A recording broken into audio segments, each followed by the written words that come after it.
Okay, you're unmuted. All right, and the pledge of allegiance. Pledge of allegiance to the flag of the United States of America, and to the republic which stands one nation under God, indivisible, with liberty and justice for all.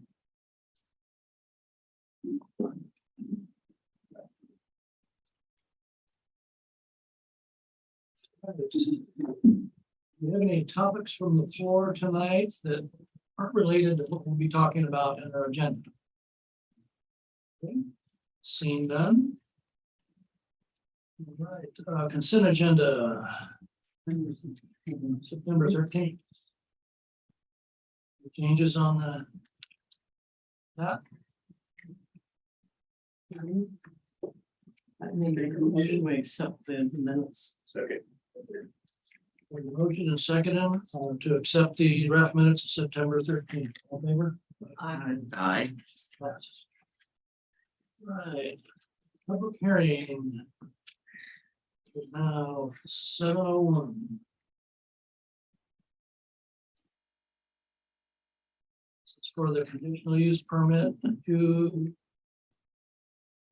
variance permits, vacant property east and south of 150 North 15th Street. This is a quasi judicial land use hearing. The subject of this hearing is a request for a conditional use permit, two variances. Subject property is identified in the county assessor's map as lot 4801 and 4802 on map 4N1W-4 AC.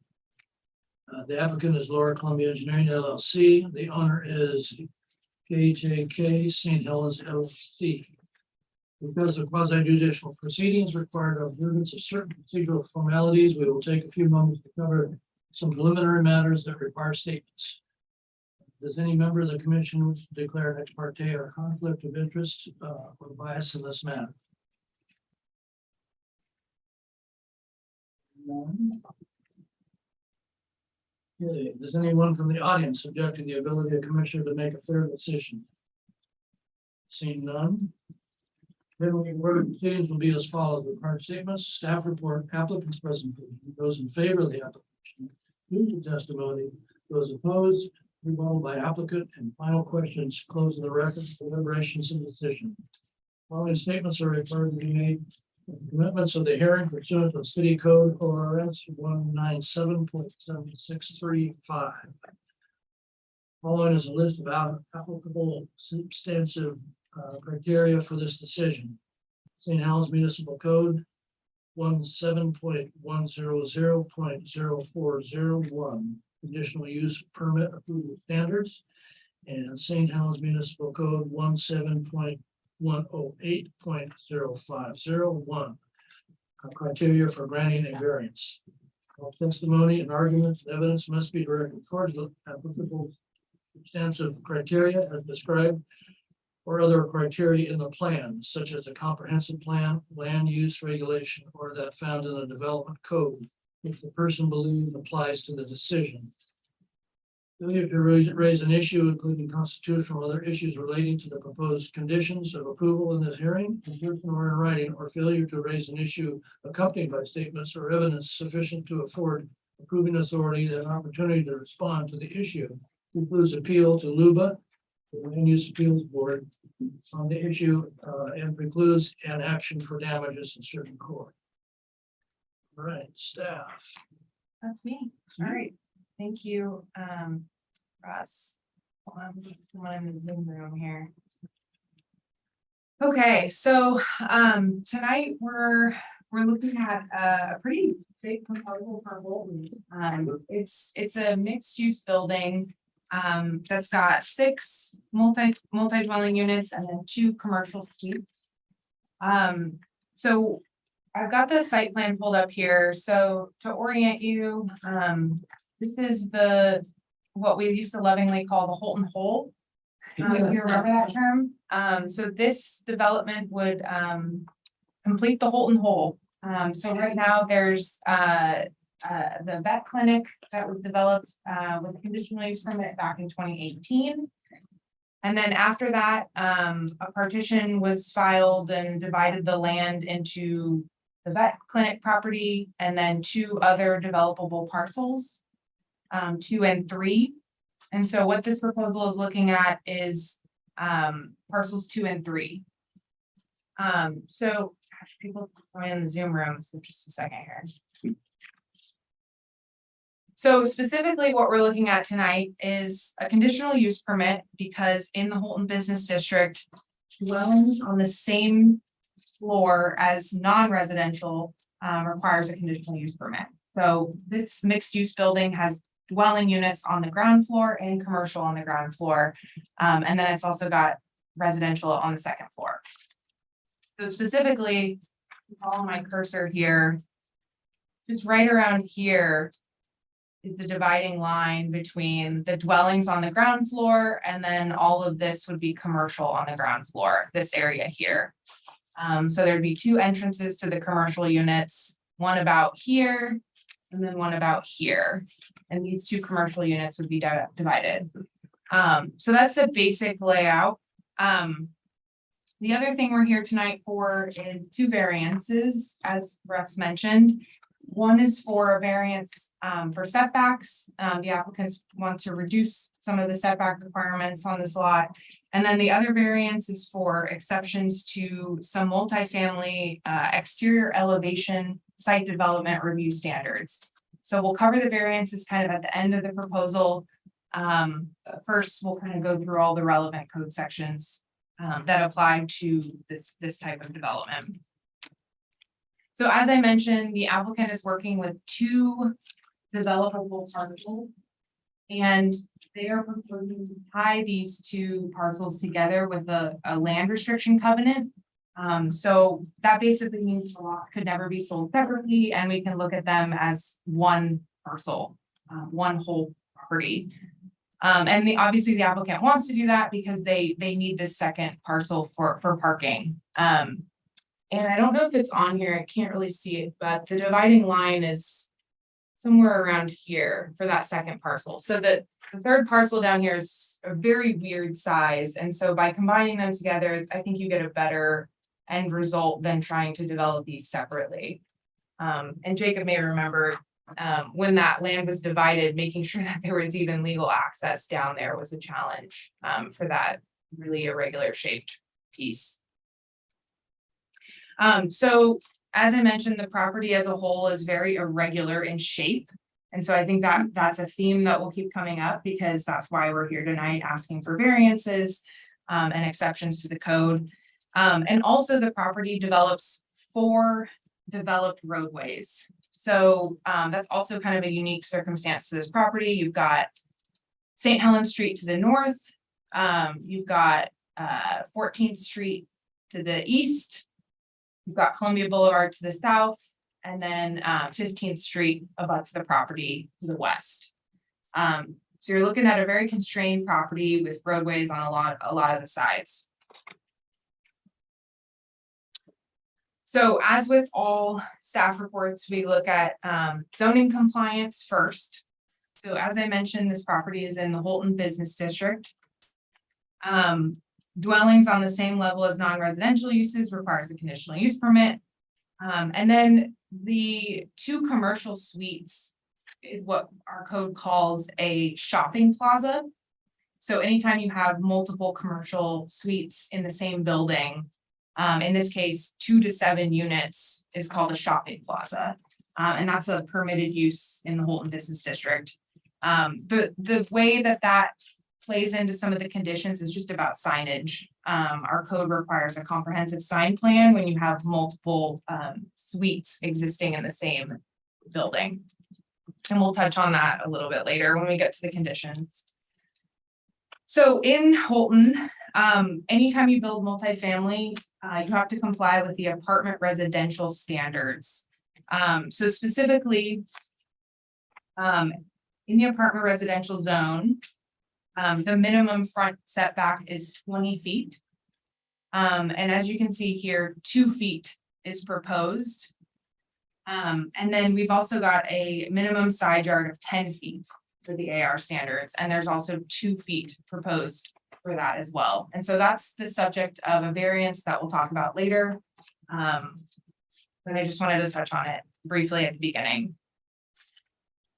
Also interesting in the Holton Business District, the maximum front setback for commercial units is 0 feet.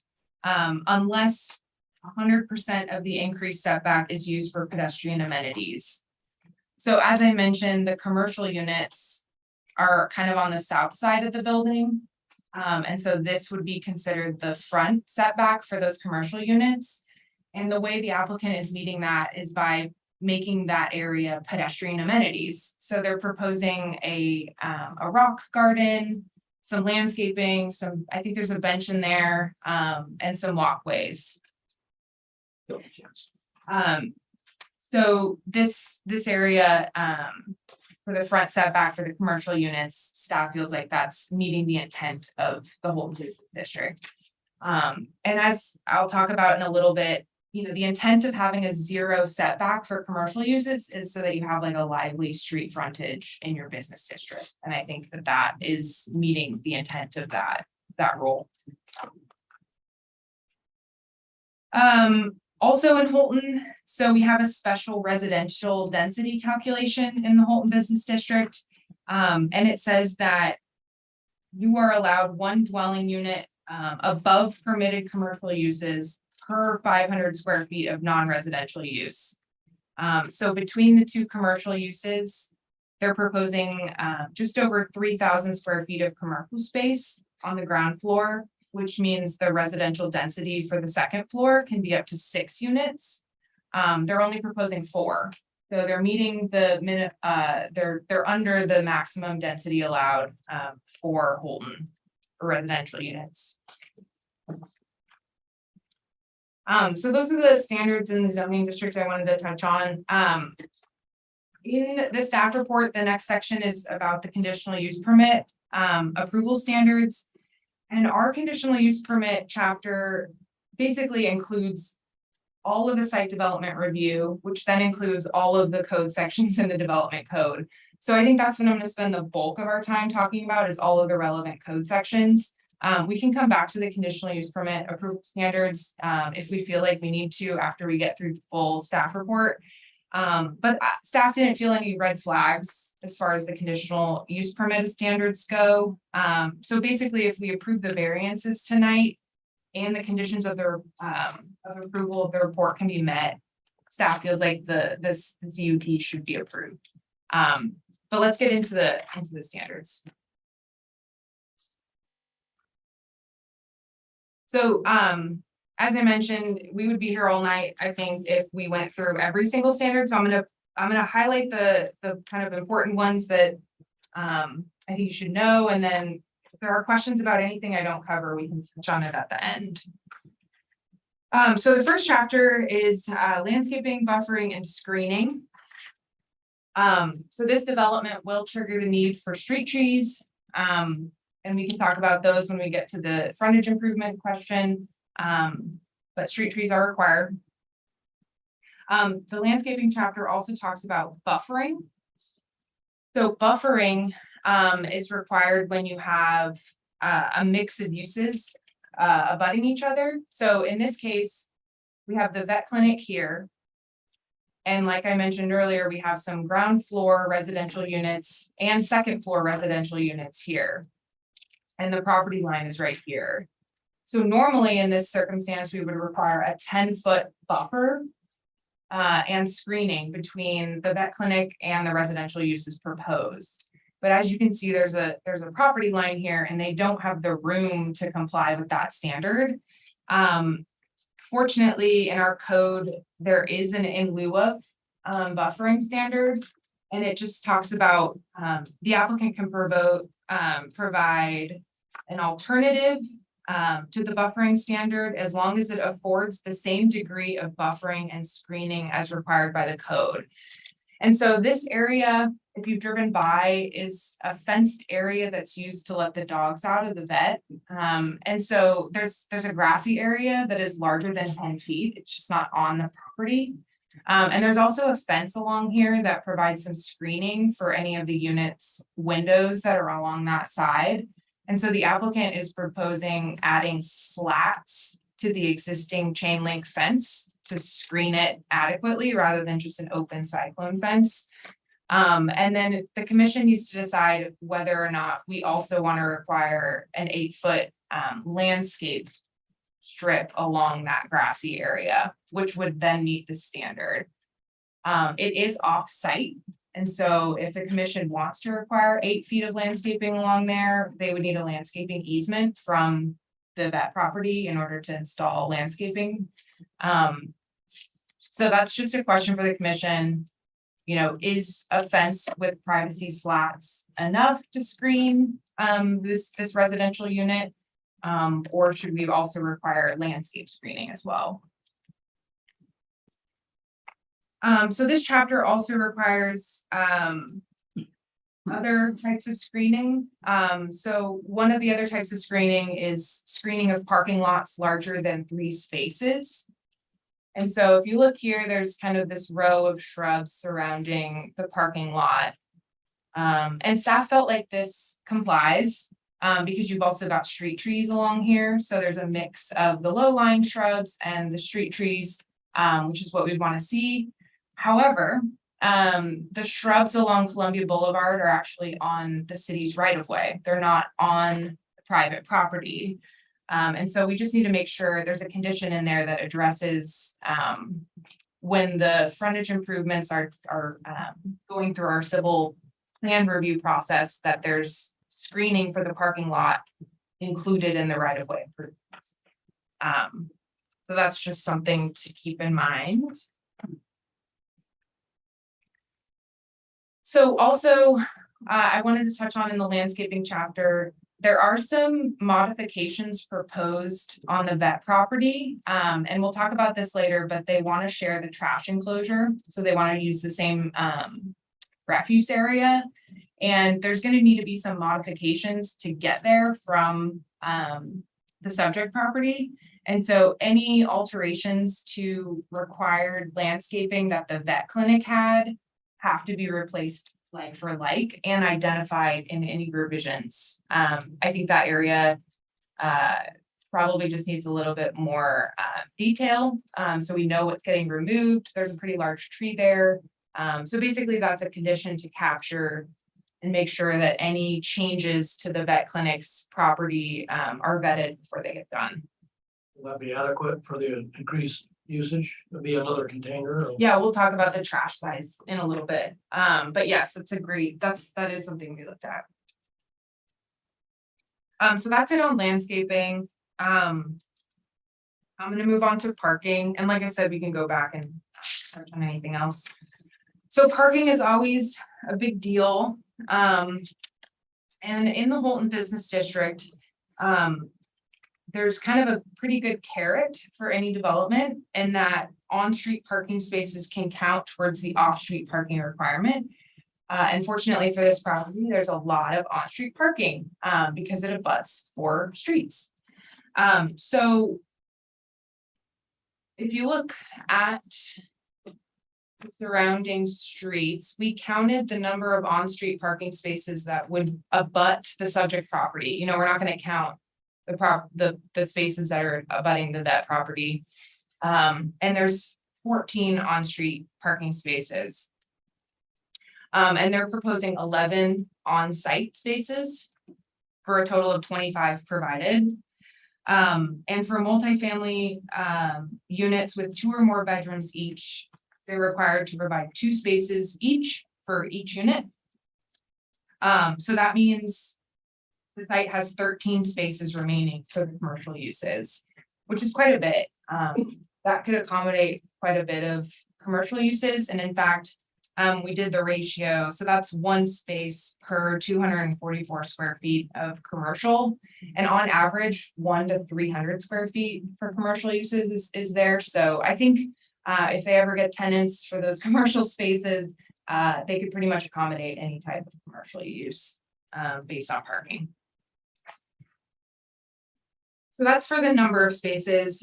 They are showing a mix of compact spaces. You can see them identified with a C, and then the V stands for visitor So they're also required to accommodate visitor parking for the multifamily. And that's at a rate of 15%. So 15% of the space is required is just 2, which is what they're showing. They're required to have 1 ADA space. That's 1 per 25 spaces required, and so they're under 25 required. So 1 ADA space is proposed. That's van accessible right here. Bike parking. A total of 7 are required. And they're proposing 114 square foot shared enclosed bike room inside. So that would likely be used for the residential units. And then there's also a bike rack outside proposed here, likely for the commercial suites. So they've provided enough bike parking. So I think that's it on parking. Moving on to access. Fortunately, access was addressed when the vet clinic was built and the partition happened. So they already have a shared access agreement in place to be able to cross through the vet's property. There's already a maintenance agreement in place for that as well. So access is easy. Walkways. So walkways surrounding the entire development that connect all the units to the parking lot, to the shared trash enclosure, and to the joint mailbox, which is right here. My cursor is, that's the joint mailbox proposed location. The walkways appear to be sufficient except for one area. So if there's a customer for these commercial suites or a resident that parks here, they're forced to walk through a 24-foot wide vehicular access aisle to get to the door. And 24 feet is the minimum access for 2-way vehicular traffic. If it were any larger, there might be enough room to accommodate a separated walkway. But because we're just at the minimum for 2-way vehicle access, I think a good solution would be to provide a walkway to the Columbia Boulevard sidewalk. And so at any point along this parking lot, I think hopefully access to that walkway could be accommodated to avoid that pinch point. So there's a recommended condition that plans are revised to reflect a walkway. So for signs, any new signs require a permit, and because we have a shopping plaza proposed, they'll have to prepare a comprehensive sign plan whenever they want to apply for sign permits. Trash enclosure. So I mentioned that they want to share the existing trash enclosure location. So per the conditional use permit for the vet, they only need a trash enclosure of 28 square feet in size, and they've got a 225 square foot trash enclosure. So even with the new uses, there's still a surplus of over 100 square feet. So all they need to do is get a shared use agreement to be able to use that area. So they need the legal agreement in place, but there's definitely the room. And as I mentioned before, they need a safe way to access it. It looks like they have a good plan for crossing here, but we don't know how this landscaped area will be affected. So we want to make sure that's addressed with revised plans. Okay, so we made it to site development review. So a lot of these apply to multifamily development.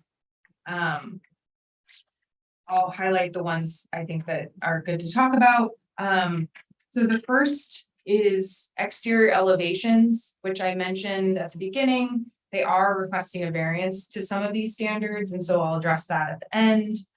That's the topic of the second variance.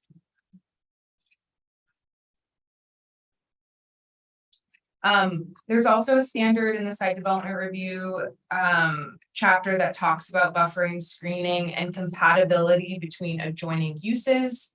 And so I think this just gives the commission more leverage And consideration to that buffering requirement along here, like whether or not it's appropriate to require additional landscaping on a neighboring property because of the compatibility of residential next to commercial. So that's just an outstanding question. If more landscaping is required by the commission there, we will need legal easements on that area, like I mentioned.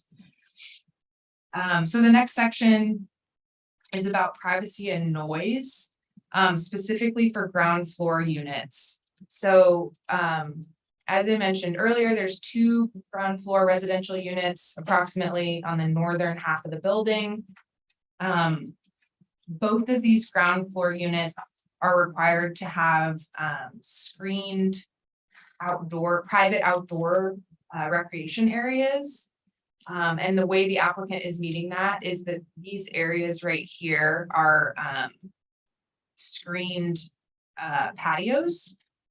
And there's some cedar slat screening right where my cursor is that screens kind of from the east-west view of each of those patio areas. And then they've also got this extra wide 12-foot street tree landscaping area that screens them from the street. And so staff feels like that private outdoor recreation area is adequately screened. And there's some elevation profiles that show the cedar slats on the sides that screen those areas. I'm sure the applicant will talk about that. So staff feels like that's met.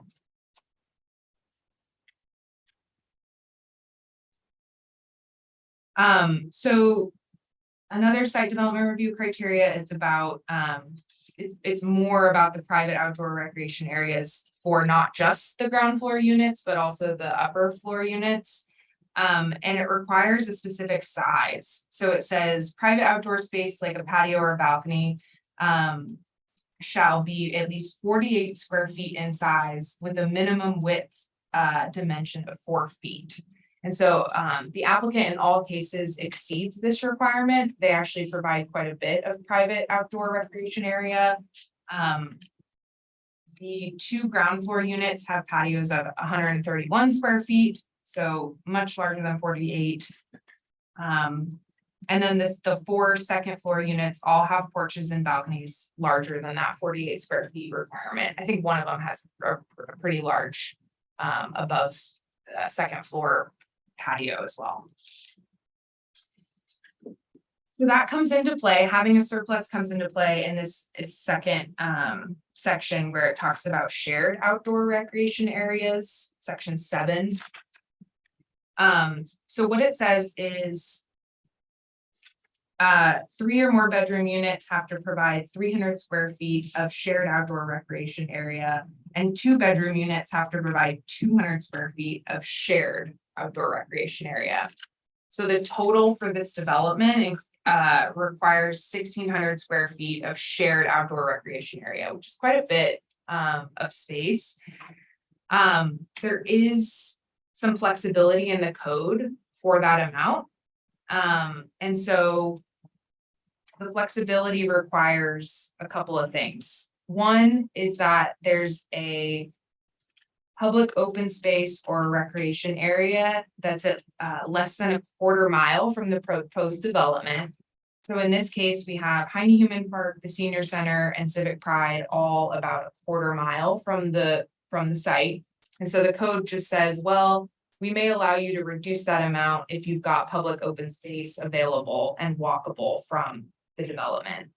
And then the other allowance for flexibility is if you have an excess of private space, you can kind of reduce the amount of public recreation space you need. And so there's some numbers in the staff report. I don't want to get all into the weeds, but they're about 500 square feet short of that requirement. And so the question for the commission is, do you feel like the access to 2 parks less than a quarter mile makes up for the 500 square feet shortage of shared outdoor recreation area? I know it's kind of a mouthy and wordy requirement, and we can talk about it a little bit more. And I know Jacob has worked with this section a little bit more too, and maybe he can address when we've allowed this exception for other developments, but 1,600 square feet of shared outdoor recreation area is pretty difficult to meet on this site. So I mean, staff feels like that's very reasonable. I did mention they have this kind of rock garden area that's landscaped and that we're including in this sort of shared outdoor area. And they are exceeding all of the private outdoor recreation requirements. So it's kind of a balance that's up to the commission to decide. Local building's a good example. Right here. I buy a park, so it's an easy one to use that for. Yeah, and the Muckle building takes up the entire lot. So it's a similar similar conundrum. The Muckle building has no residents on the ground floor. That's right.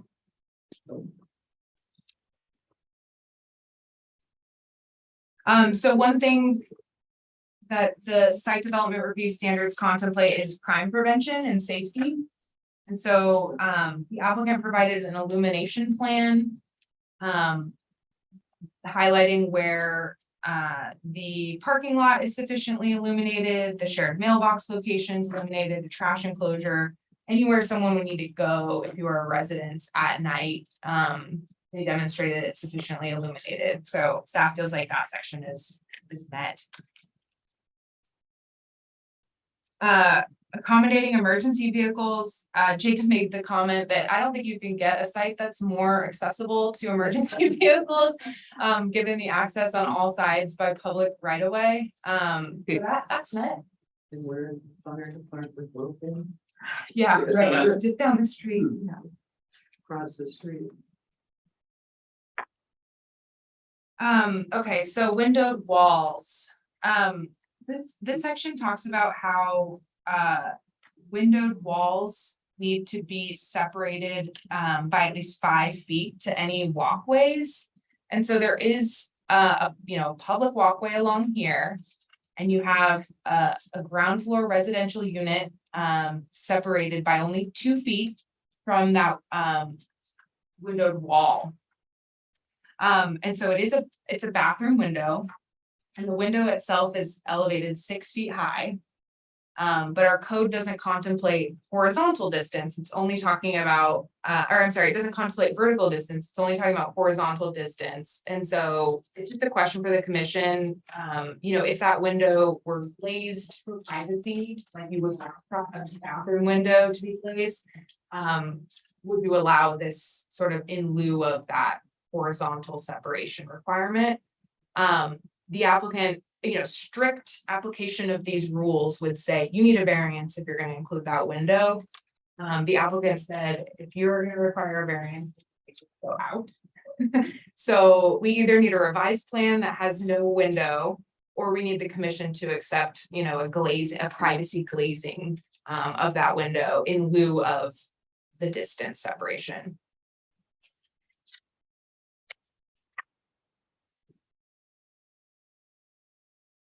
Okay, so we made it to frontage improvements. There's a lot of them. So first we'll talk about the easy ones. So St. Helens Street is classified as a minor arterial, and the adopted cross-section adopted in our corridor master plan, which was, if you remember, a refinement of our transportation systems plan. And so it differs than what's built today. And in previous land use decisions, if sidewalks are in good shape, the applicant hasn't been required to reconstruct all of them to meet the new cross section. It's just unreasonable to require nice new sidewalks to be rebuilt to the new standard. And so that's the case along St. Helens Street. And that's also been the precedence and the practice for the vet. So the vet established the line of street trees, and along St. Helens Street, this applicant would just continue that line of street trees and continue to leave the curb tight sidewalks. So when I say curb tight, that just means that the sidewalks abut the street directly. The developed roadway is right here. So a non-curb tight sidewalk would mean that the landscape strip abuts the street, providing a buffer to the sidewalk, which is closer to the private property side. So when you hear the term curb tight, that's what I mean. So along 15th Street, we have the same circumstance. So we have existing curb tight sidewalks that are in good shape, no problems with them. And the vet clinic already established a line of street trees that this applicant would then just continue along that side. And both of these locations don't have overhead power, and so they're not restricted to small street trees. So we'll get nice new big street trees, continuing that trend.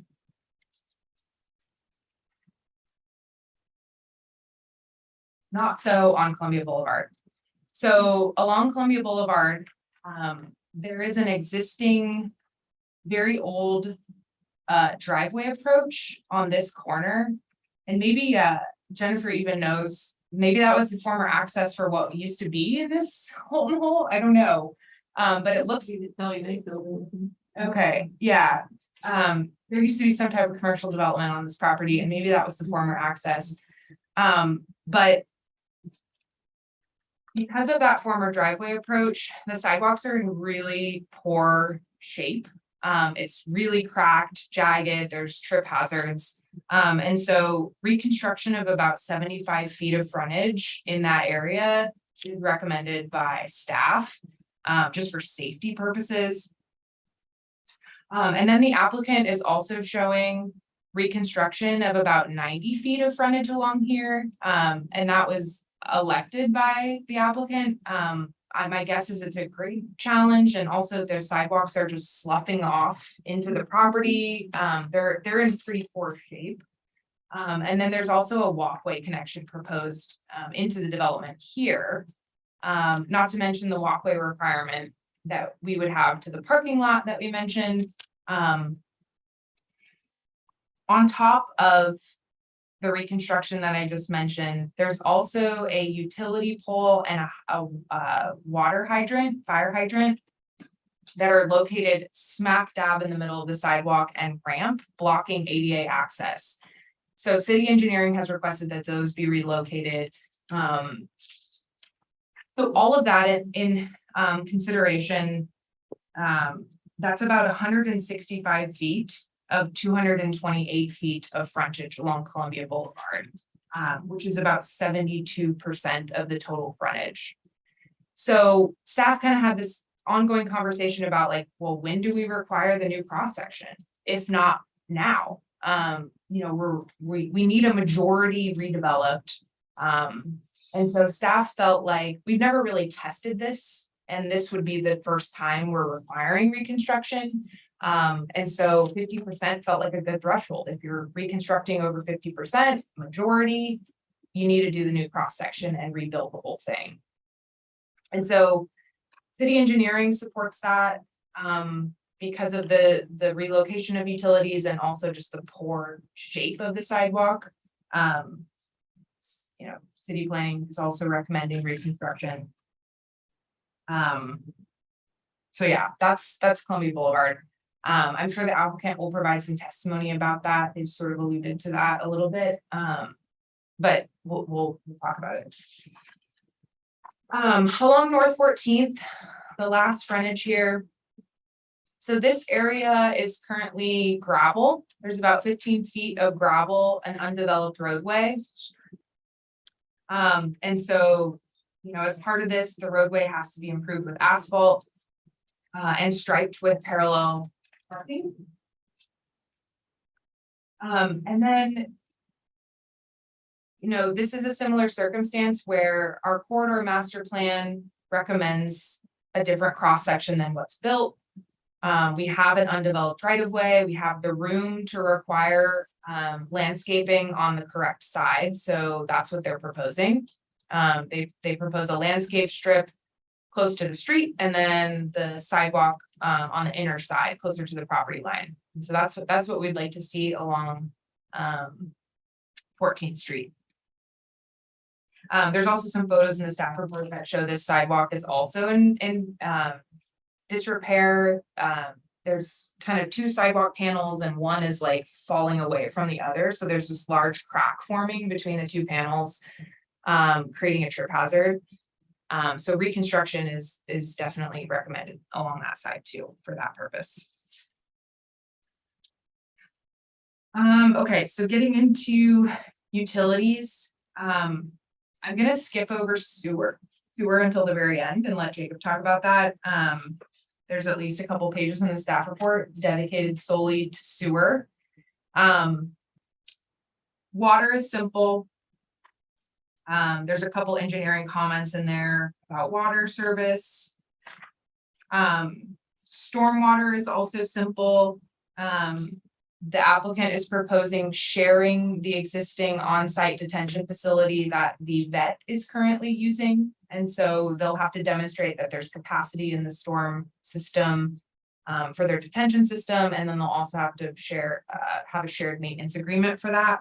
It's an underground vault. It's under the existing parking lot.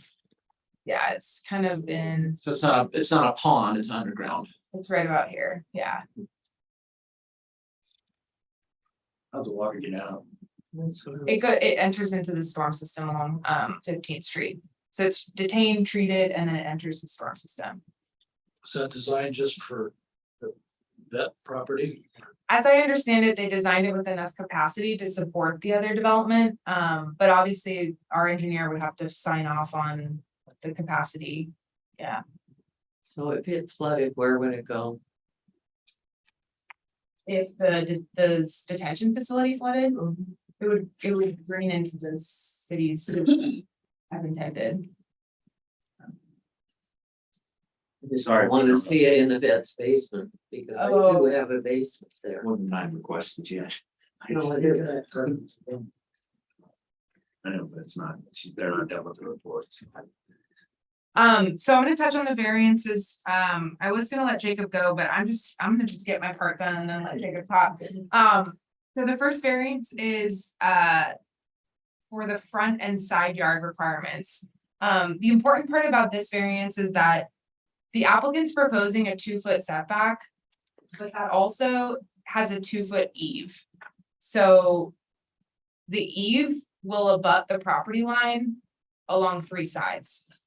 And so it's very important that we include a condition that there are no further encroachments like gutters that extend into the right of way or over property lines.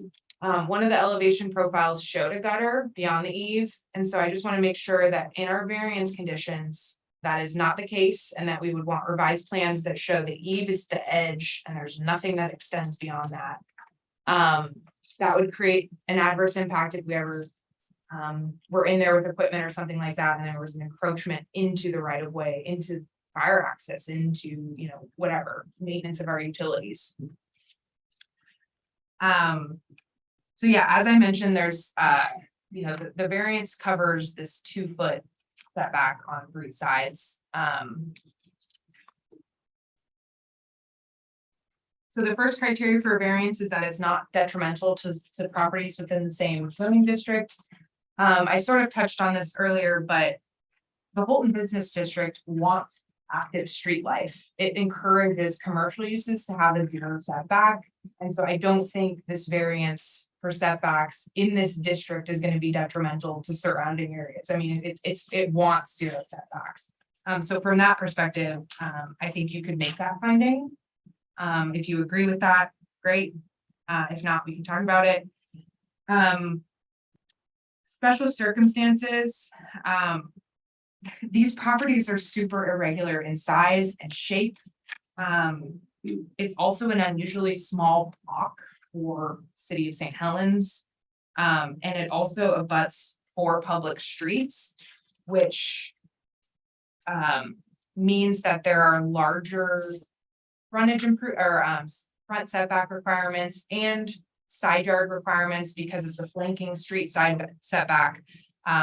So all of these setbacks are higher because it abuts 4 streets. And so I think that's a special enough circumstance to just this property. I think you could make that finding.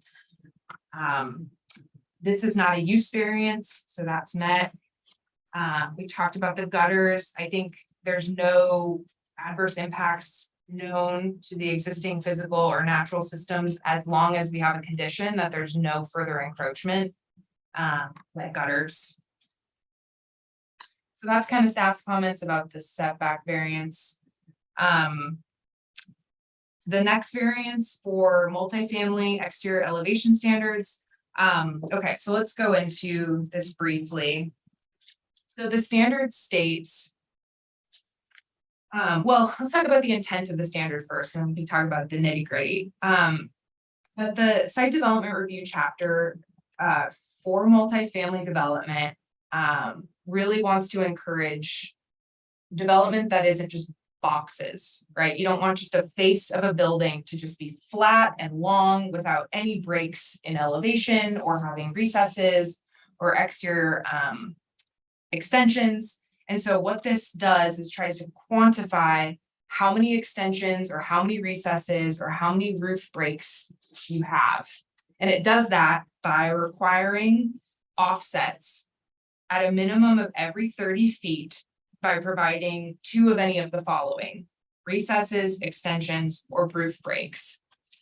And so when we ran the numbers, we looked through how many this building was providing.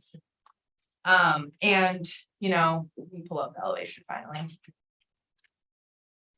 So we'll start with the north elevation. And I'll start by saying, I think this building is super interesting looking, and I think that overall, I think it's meeting the intent of this section. But we do have, as Jacob likes to point out, objective standards for residential development. And so we need to treat all developments the same, especially when it comes to residential units. So that's why we run these numbers. That's why we're in this pickle, and that's why we have a variance proposal for us. Zoom out here. Okay. North. Gosh, I can't read that. I think it was at the bottom. Okay, here's the north elevation. So the length of this side is 72 feet, which would require 2 sets of 2 exterior elevation offsets that I listed. So again, just as a reminder, there are recesses like decks or patios or entrances that are recessed from the main elevation, or extensions like patios, and then or breaks in the roof elevation. So this is the east elevation, but this is what that means by breaks in the roof elevation, where you don't have just a solid flat roof throughout the entire profile. So without getting into like all, you know, going over all of them, I feel like that's a headache. The applicant is requesting 1 variance to cover all of the exceptions in this section. And overall, they're providing 16 out of the 20 sets.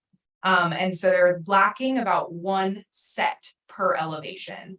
And so if you run the numbers and you say, okay, this has got the roof break, this one has a recess, this one has an extension, they're just missing about 1 on each elevation. I think that's the fastest way to summarize this entire section.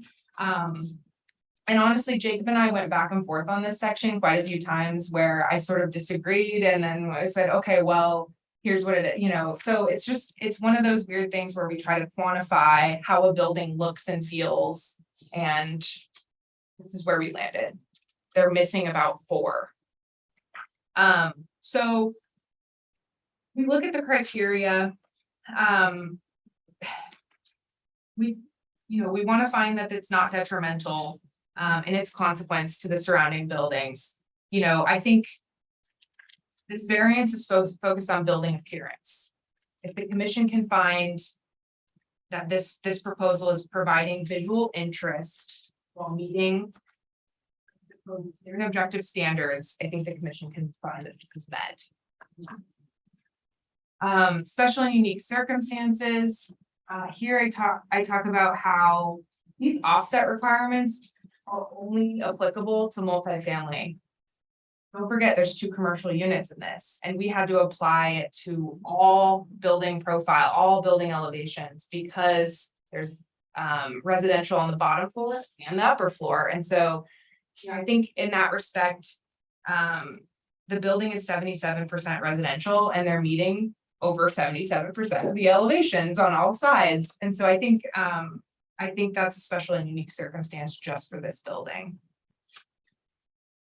As I mentioned, they're meeting 80% of the requirements, and so I think you can find that the code is being met to the greatest extent that's reasonably possible. Physical and natural systems are not affected by this. I don't think you can make that argument. It's a building appearance question. Variance is not self-imposed. You know, I think, again, it just comes back to the site being irregular in size and shape and having frontage on 4 sides. You know, I don't think this is a self-imposed issue. I think it's just hard to make a building have this many exterior elevation features on a lot that is this shape. So that's the second variance in a nutshell. I think I'm gonna pass it off to Jacob to talk about sewer for a little bit. We ask questions at this point. Yeah. And then. Yeah, it's not about sewer. Right, we wait until, I don't wanna go to sewer. Go through. I have questions about this aspect of things and then. Maybe we could do, I'm just asking if we can ask questions now, we're just trying to remember all the questions that I have. Will be a specific, what, Yeah, 10%? yeah, Yeah, I do. we can ask questions and staff. Okay, so. What's the zoning on this vis-a-vis? The residents on the first floor, if we eliminate these residences on the first floor. And what's the zoning? I just want to get clarity on the zoning on this parcel. Fulton Business District. Okay, and so. Does that allow for apartment residential outright? I think so. No, I don't think so. Look.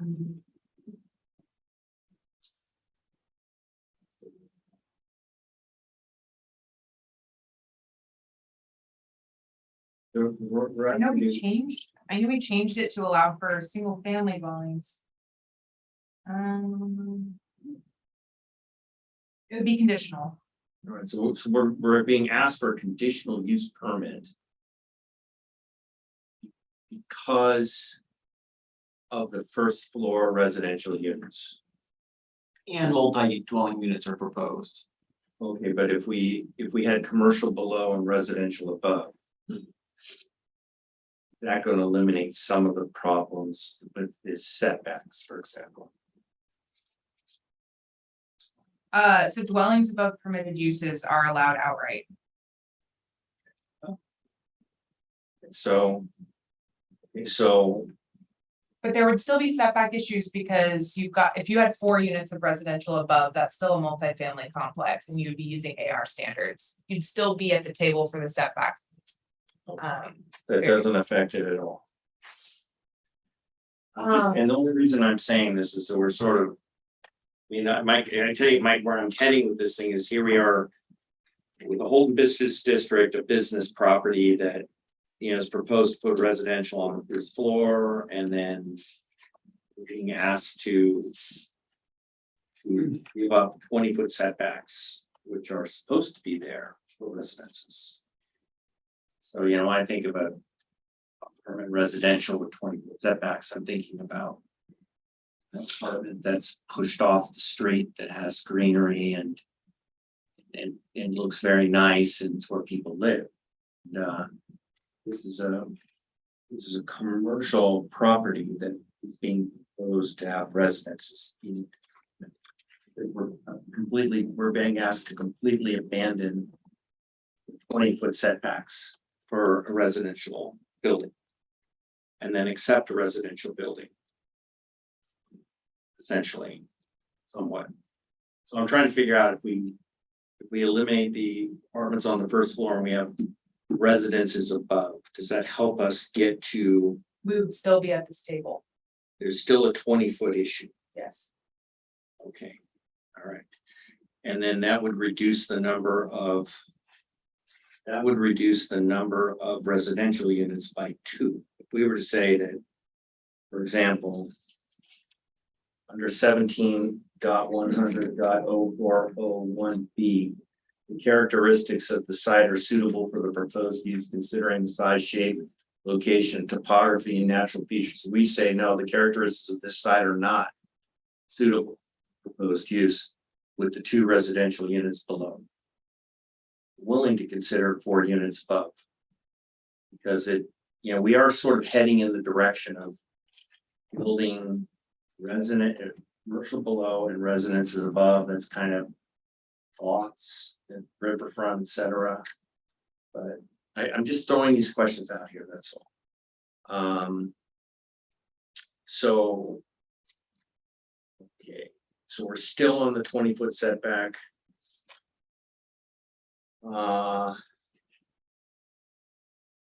And then let's see. So if it was purely commercial, let's just say that they came to us with the same footprint, no residences whatsoever. What would be the commercial setback? 0, right? They That's could just right. go right up to the edge. That's right.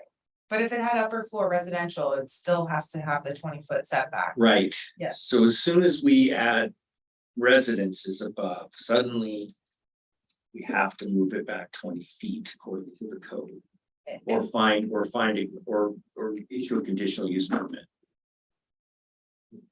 Yeah, I was just thinking unless it was Yeah. smaller, if it wasn't a multifamily, like if it was just a duplex or something above.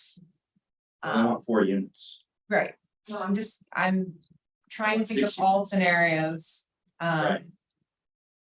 The reason we have the 20-foot setback is because we have a multifamily complex, which is anything over 3 dwelling units. Mhm. Has to comply with AR standards, which have the 20-foot setback. So that's where my head was going. Well, maybe if it was a duplex, but that's not the proposal we have tonight, so. Right. That's not what we have. Then let's see.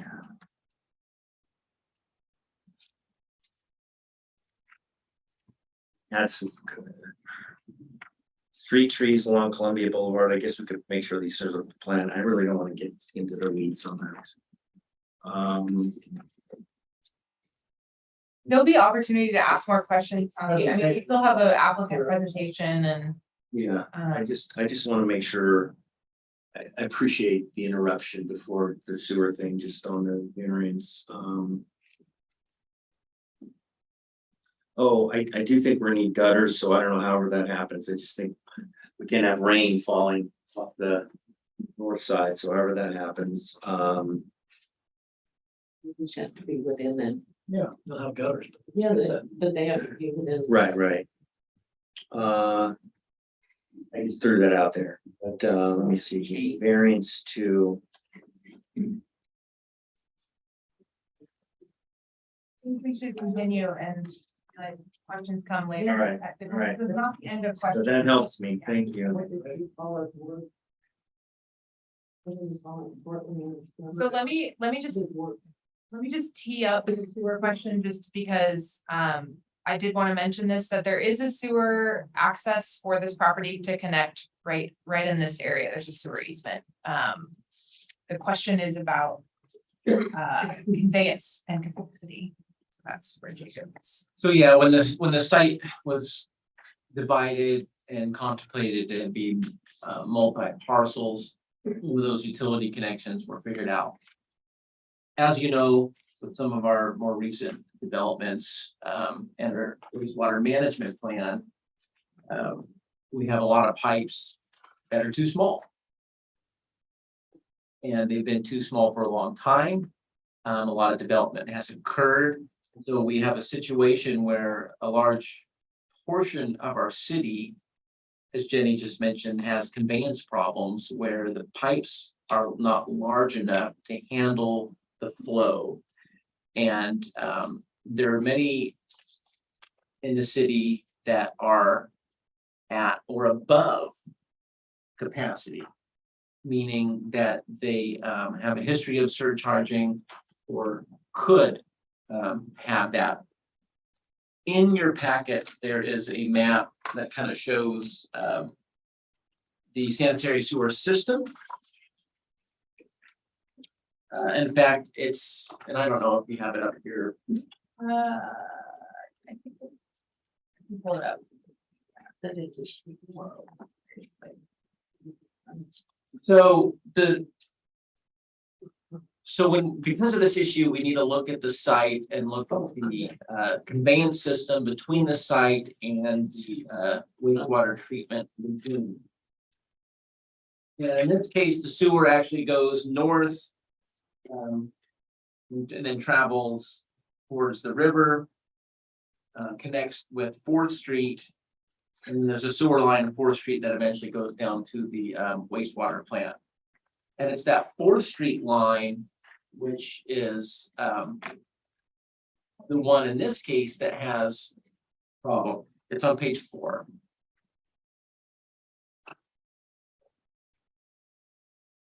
So I will just point on the screen here. Clarification, is this what you had on the desk? or Yes. part of the package? So in the packet itself, there was a draft version of that figure, yeah, and then we gave a supplemental packet that had more detail. It was evolving as packets were already sent out. So in fact, I have a copy for the applicant here too. I think I have one, but this is the final version that the commission. Same thing. Yeah, I put there's a version in there where I drew the little arrows. But basically, you know, the site's roughly here. And we just go. And this is the portion, in this case, where we have the problem. And this one is really important. So 0.85, that's the industry standard for max capacity. So anything beyond that is above capacity. And you can see that that line in 4th Street is red, so it's above. It's water and wastewater master plan calls a priority 1 conveyance improvement because it has a history of surcharging. Surcharging is a big deal. It's something that DEQ doesn't allow, at least in smaller storm events. And you can get fined for it and all kinds of fun stuff like that. Now, we are actively pursuing rehabilitating many of these lines. In fact, very recently, our engineering department acquired the DEQ revolving loan, which will be the prime source for these issues. But it presents an issue for us when we have land use decisions, because we're supposed to address things like facilities. And the sewer facility has some problems with it. So back in April, you know, we kind of queried the council generally, you know, do we explore moratorium or do we explore other options like fees? And they were resistant to the moratorium stuff. And then since then, we've had a lot of other cases. A classic one is the Comstock subdivision. And what we've devised is a fee method depending on where you are at, based on equivalent dwelling unit. Now, a dwelling unit is a dwelling unit, that's easy. Equivalent dwelling unit is a metric, and it can be used for non-residential purposes. Luckily, in the case of something like retail, for example, if that was what was going to take place in those suites, you don't have a lot of lavatories and fixtures. And so we anticipate those being more or less the same as a residential unit. So there's some conditions in here that addresses the sewer issue. And this is not something that we would talk about for years to come. This is between now and when those improvements are done. And so there's 2 key conditions. One is a charge. Now, it's not a system development charge. In the statutes, assessment development charge is not a fee imposed as a part of a land use matter. And so if it is a condition of a land use matter like this, it's not a system development charge. So, and then we have to check a couple boxes. One, nexus. Is it related? The site does need sanitary sewer service. And so there's a relatedness there. And then is it proportional? Is the city asking too much? And the courts, basically, you have to have some type of methodology, you have to quantify it somehow. And there's no case law that says, well, once it's at this point, it's too much. And so it's kind of a gut feeling of reasonableness. Now, so in working with our engineering department, there's kind of a scale of fees depending on where you're at. And it can be as low as $1,800 per equivalent dwelling unit, or up to the maximum that we have included in that of $15,000. Luckily, in this case, we're on the low end of the scale at only $2,200 per equivalent dwelling unit, which is the second lowest. The absolute lowest is $1,800. So even though the sewer issue is not a bright and shiny issue, at least it's not as bad as it could be. And so you will see a condition in there that applies, Kitty, put it up there, that addresses that. There's an inflation adjustment as well, which would be measured from October of this year, since this thing is off the press. So that's one issue. Another issue, and this came from our legal counsel in dealing with recent development, is indemnification. So we know that there's this issue with sewer, and we know that there's potential legal issues from DEQ. There could be a fine, or there could all be civil issues if a surcharge is bad, backs up into a building, or if someone, there's a surcharge, let's say in a park, and the family rolls around it for some weird reason and they get sick and diseased, there's potential liabilities there too. And a lot of people don't do that, but I'm just trying to think of examples. So there is a indemnification condition in there. And the idea is, okay, we have this issue. We don't want to deny you. We don't want to shut you down. We want development to keep going. But there is some risk to welfare, and we want to address that. So we're addressing the fee, which will help supplement capital costs of the infrastructure. And that has to be specific to the sewer. We can't just spend that on teddy bears or tourism or whatever. It has to be for those capital projects. And then the indemnification, which is just an extra layer of protection. It's something that we hope we never have to use. And if that would happen, it would be up to the attorneys to determine causation and all that fun stuff. And so that's how we're handling that. You'll see those conditions in there. We do have a revised condition from what was in the ones listed. I have it here. Do you want me to read it? I was gonna go through the conditions next, so it's suitable, but. Oh. Yeah, I'm not sure. Yeah, so the original condition is, there's a little bit more information in there now about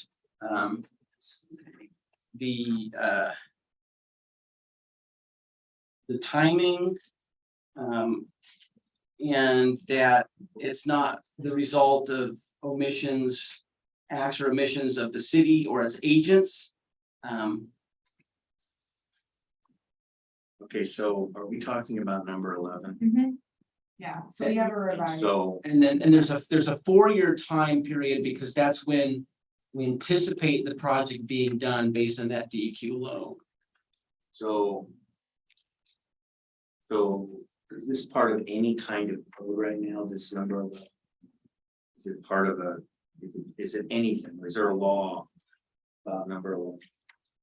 It is based on the criterion of the code that says the approval authority can restrict or deny development proposals based on a sanitary sewer issue for things like if there's surcharging or fines by a higher government authority. I'm kind of paraphrasing. And so in this indemnification, that came directly from our legal counsel. I get it. A lot of lawyers have a lot of good ideas. Some don't have such good ones. And so we're saying somebody wants to build a building like this on the corner, and we're gonna say that the sewer overflows, you know, half a mile down, and then we're gonna stick them with the bill of fixing that. And then they're gonna be subject to lawsuits of indemnity from the city. Potentially, yes. Okay. I mean, so anywhere downstream from where they connect could overflow, and then we're gonna say to the developer, you potentially may be liable to the city. Well, that's where the causation findings would have to be met. So then It's a primary. we will literally be litigating the flow, trying to prove what percentage of the flow they were responsible for versus everybody else, so we can go collect some money. We would litigate that. And that would be it, right? I'm just saying that's, you know, that's what we would do. So we would meter the flow and then go back and try and send somebody a bill. Ideally, we We've been overflowing. Ideally, we would fix the sewer in 4 years. I believe in the sewer, but I also don't believe in, you know, this is an our problem, and I'm not sure. You know, if this were a 200 apartments, maybe we could be talking about indemnification because they're gonna put a massive impact on our sewer system. But this is a small building and a small use, and to come to a developer and say, I mean, I'm not deliberating now. I'm just wanting to make sure we're clear on what it is that potentially the attorney suggested that we should do. And you know, if you feel that this condition is more appropriate for a larger scale development, and that this is a smaller scale and it doesn't warrant, you know, that's certainly Right. worth the discussion. That's right. So that's why I was just having the discussion and asking. I'm not sure if this would be quite a risk for the developer to be taking on a project like this, a potential liability. So that's all. So those are the questions I have on that. So I didn't mean to interrupt you, but thank you. No, I'm done. Any questions for Jacob on sewer before we move on? Talked a little bit about this during the Comstock discussion. And my recollection was that the priority one lines were gonna be 18 months to 2 years out. Correct? So it's, and I can't remember how the discussion was, it's evolved and engineering has looked into more. The priority one is part of the loan and some priority two lines. So it's all in the same bundle, and they're estimating 3 to 4 years. Our city engineering manager thinks it'll be 4. That's for the entire project. Let's say this specific line serving this development, when could that be expected to be online? How the individual lines fall into that project, I don't. It's downstream, farther downstream. Is the plug, so to speak. Yeah, would that be done first related to the other one and be done quicker within that window of time without our engineering staff? I don't know if I can answer that. I have another question. It's kind of along the lines, I think, what Russ was asking. It looks to me like the route of the proposed sewer from this project only goes to a small section of a potential overflow. Yeah, it's only that area in 4th Street, that north-south section. So a lot of it is fine. So that's another good thing, is it's not as doom and gloom as some of the other lines in the city. It's not that far from the plant, and it's only that 4th Street line.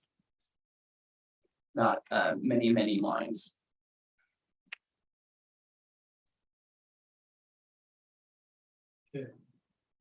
You have more, Jenny? Well, I think we should let the applicant, give their presentation, but I would like to go through the conditions kind of one by one, and then we can chat after that. So, but I think it makes sense to have that, we can talk. Yeah. Okay, we're good. Come up.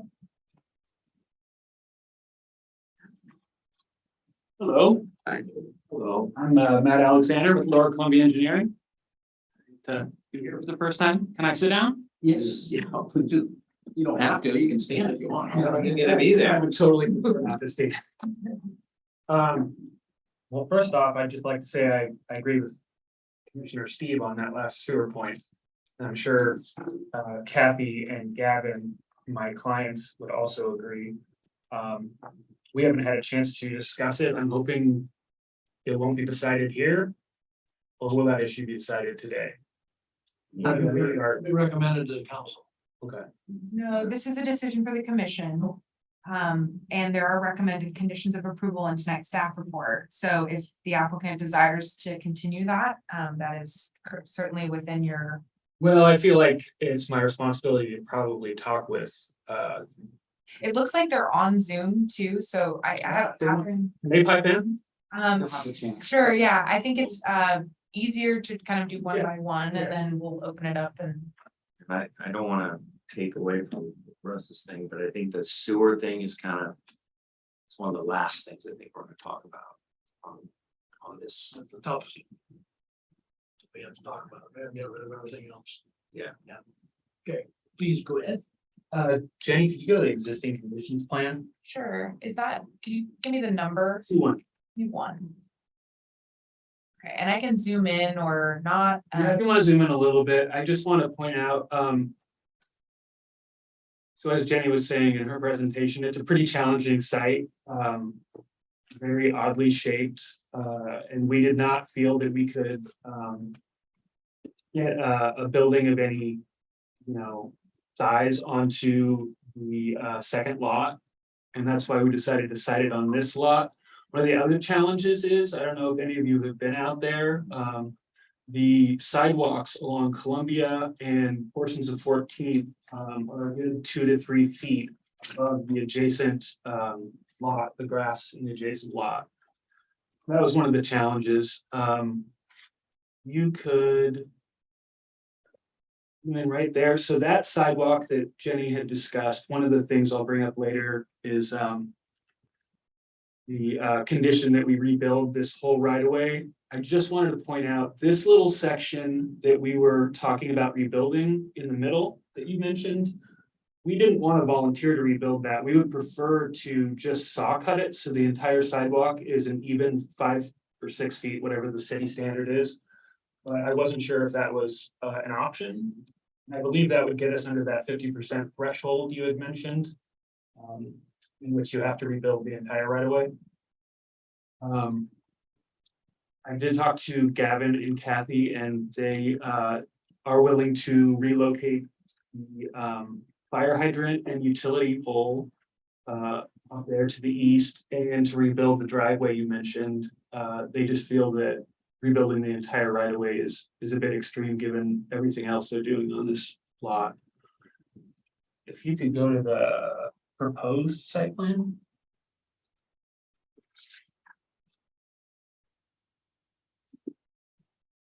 This one? Yeah, Okay. Right, it's kind of a clunky no, it's okay. system, so it just takes me a sec. Roll out. Good enough. I also want to point out this southern parking lot.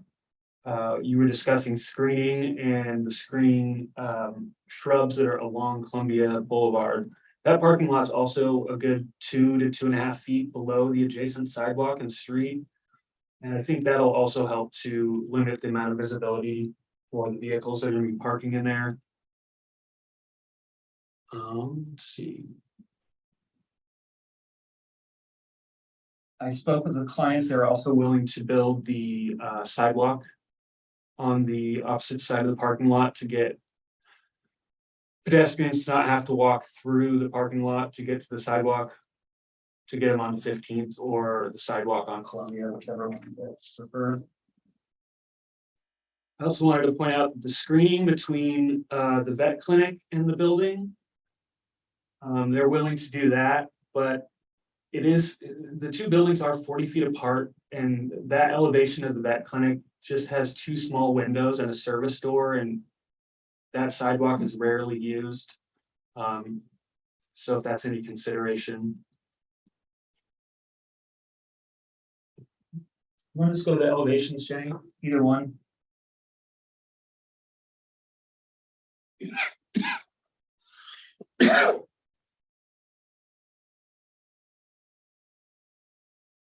So the developer wanted, obviously put as large a building as they could on this property because they're trying to rent out apartments. They wanted to provide attractive apartments for middle income residents who may want to live in a bit more urban environment. And they wanted the architecture to reflect something a little more modern that wouldn't be necessarily too modern for St. Helens. We think the mix of materials and the offset shed roofs kind of accomplishes that, along with the recesses and protrusions. The commercial spaces on that upper elevation are distinguished by storefront windows. There's 3 bays of them. And then the main commercial space protrudes out a little further and is only 1 story, just to provide kind of a vestibule, a nice entrance for people coming off of Columbia 14th. We nestled as much as we could the residential decks into those protrusions. And on the far right, the screening that Jenny mentioned, the siding will be tongue and groove cedar, horizontal siding, and that's the brown. The gray will be a metal panel or box rib metal, something like that. And then the screening would also be cedar slats to mimic the other siding. The green on the roofs would be a standing seam metal roof. And then that elevation change I was talking about on the existing conditions plan, you can see commercial spaces on the left side of that upper one are 1.5 feet higher than the residential spaces on the St. Helens Street side. We just couldn't make it work with the existing elevations of those sidewalks to have everything be at the same level. But we think it actually adds some interest to the elevation and in the viewing experience from that 14th Street sidewalk. And then on this lower one, this is the side facing St. Helens Street. We pushed those entrances back, those patio entrances on each side on the lower level to provide a little bit more space from the street. Make it feel more like an entrance. And the screening you can't really see, but is just to the sides of those windows on the far left and far right. And then up above, between the 2 offsets in the roofs, we've got clear story windows. There's we don't have a building section for this, but there will be a vaulted area in the upper apartments. Want to go to the floor plans, Jenny? First floor plan.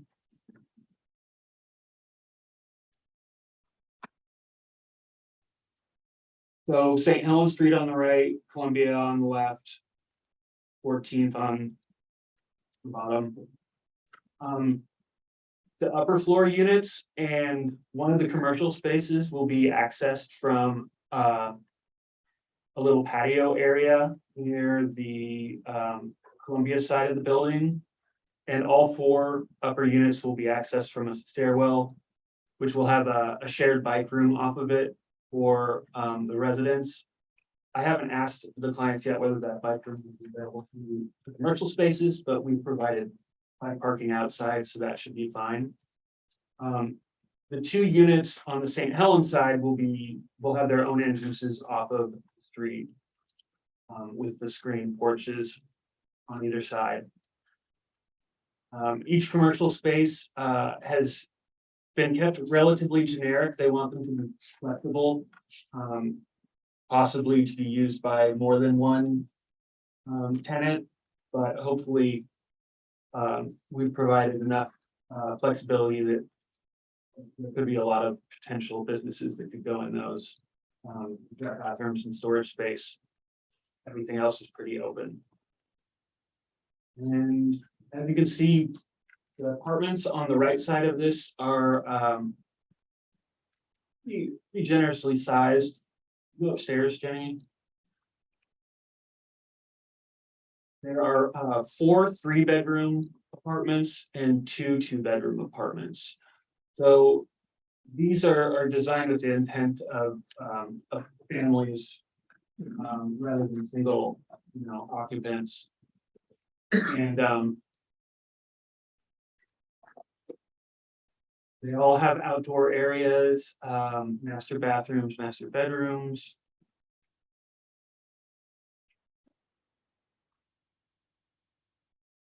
Let me think what else. I think that's it on the design stuff, but I wanted to talk about the variances really quickly. We feel that if you go back to the elevations, Jenny, that in my narrative, I said that we felt that the design is fairly unique for the area. There aren't a lot of buildings that have this much variation in elevation, depth and extension and material. We also feel that the number of offsets, horizontal and vertical, are meeting the spirit of the code. I mean, it's obviously not a box. There's quite a bit of play between those protrusions in the face of the building. We've also provided canopies at the entrances for the commercial spaces there and on the other side there. I don't think those counted towards the offsets, but I feel that adds another level of interest. Once again, on this lower one, the storefront windows will be facing Columbia Boulevard, so at night those can be lit up, kind of give it a lantern effect.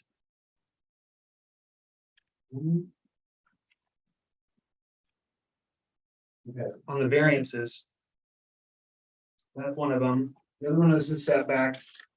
I think Jenny kind of described our argument pretty well. I mean, basically, this site is already a jigsaw puzzle. And with the Holden Business District or SDR standards for multi-dwelling, the building ends up being a bit of a puzzle piece shape as well. And the developer just felt like, given the type of building, mixed use, given the neighborhood, given the building next door, that's also basically right on the lot line, the eaves also touch the lot line, that this building wouldn't be, detrimental to the public, would fit in with the area and, kind of meeting as a multi-use building, mixed-use building is meeting the purposes of the Holden Business District. You read that section of the standard. On the conditions of approval, I think I hit most of those.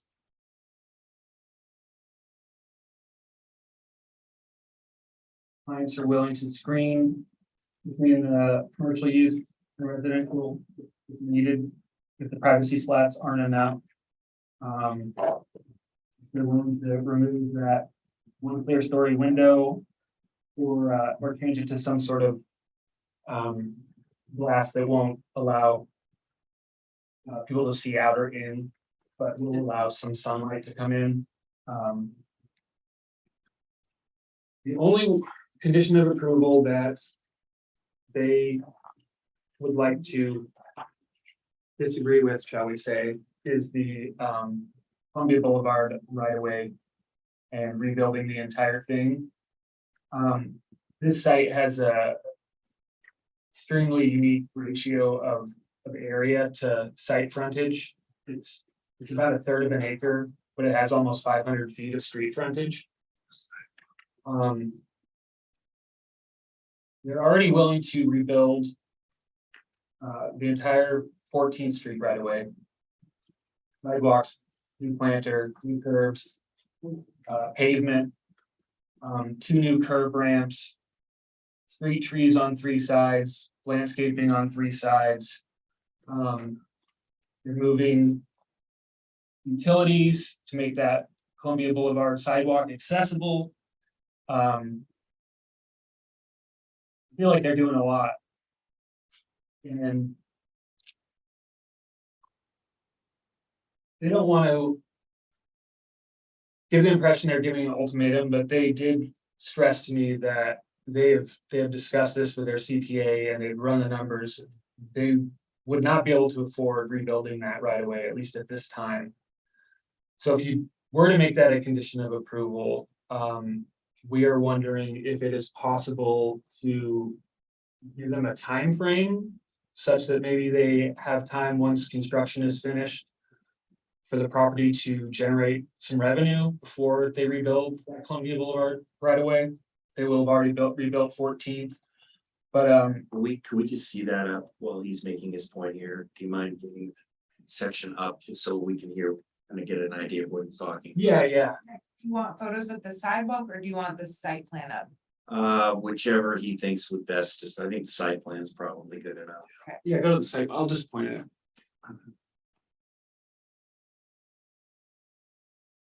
Thank you, Jerry. Yeah. So basically, they're rebuilding all of this sidewalk, new planter, curbs, curb ramp on either side, even new pavement to replace the gravel. They're adding street trees along Columbia, along St. Helens Street, new vegetation along 14th Street. Street trees we were advised against by planning department because there's really close, not very deep water mains right there. And then, like I said, removing these, the fire hydrant, utility pole, relocating those, we'll probably have to rebuild that area sidewalk. Rebuilding this driveway, which I don't remember, Jenny, you said they needed 40 feet or 30 feet of. About 75 of, yeah, the driveway itself is shorter, but the surrounding area, the sidewalk is incredibly jagged and dangerous for anybody to use. Now, this is the section I was talking about earlier in which we would prefer just to leave the existing sidewalk and saw cut along a clean line. In fact, I think in the staff report, or actually it's in the staff report, there's an image, I believe. I don't know if you have the staff report up there. Yeah, I think the images are really helpful in this spot too. And I couldn't tell if those were a saw cut. It kind of looked like it to me.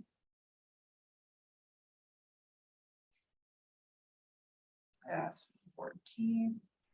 Yeah, so right there, I mean, that's what we prefer to do is cut along a clean line and maintain the sidewalks that's there, but remove the excess. How close would the building be to the existing sidewalk? Like, Oh, it's on Columbia, it's like anywhere from 10 feet on the close corner to further. I think the closest it gets is, is the. yeah. 9.7 feet. So they wanted, Oh, no, actually, sorry, 17 feet. There's also landscaping in between the property line and the sidewalk, so it's like 7. time to do that condition. Yeah, I mean, if it's required, they told me to ask if you could work with them. So. School. I mean, they'd really like to do this project. They just don't think that if that's something that is required at the time of construction, that they'll be able to do it. They're not, they're just a couple that owns a pretty small real estate firm, so they're not like, big time developers. Go ahead. Presentation, I interrupted you. No, I think I'm done. And you have beef with the indemnification condition too. Yeah, I mean. Well, it's my first time dealing with that.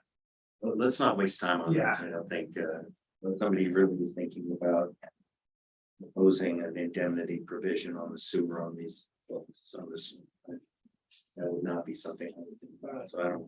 Well, if you've finished, then we could have testimony in favor. Actually, I want. Yeah, just to think about it and say, I don't necessarily have a problem with it, I just need to understand it better and like exactly, if you'd be like, $100 all of a sudden they're gonna owe or. When's the time? If you have questions of the applicant. You can ask him that. Yeah, And we still have more applicant too. yeah, Catherine King is on Zoom too, so maybe for the other two. More applicant. Okay, so, so on the, let's talk about the two residences below. And, they're on the north elevation. And so what is, I guess, you know, I'm looking at the A3, which is the north elevation. And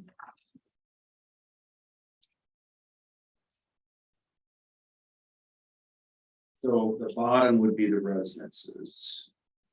Bottom and top of that side. Right, okay, I really just want to concentrate on the bottom residences right now. So the sidewalk would be a foot or two away from those windows. No, No, it's so it's 10 feet from the property line to the sidewalk. And then it's another 2 feet to the closest windows, which would be these in the center here.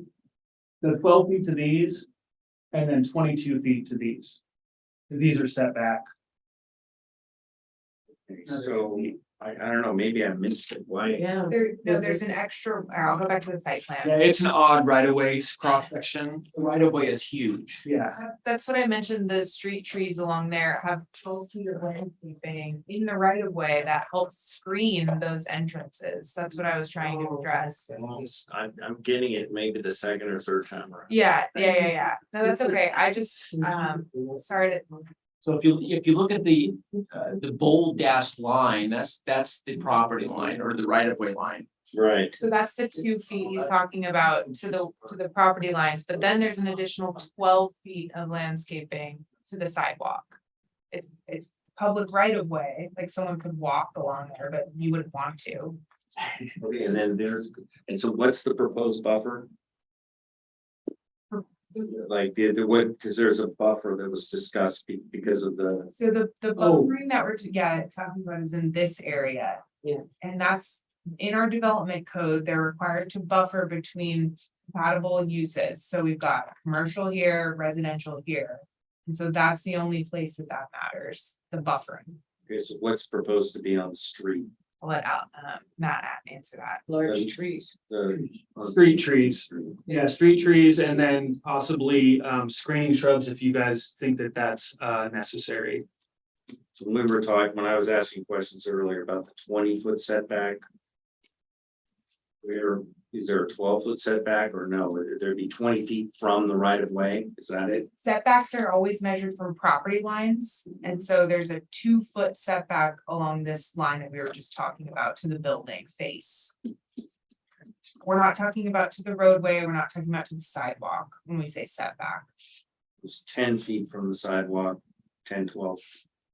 Yeah, whereas normally, or oftentimes the sidewalk's right up against the property line, like it is on 14th.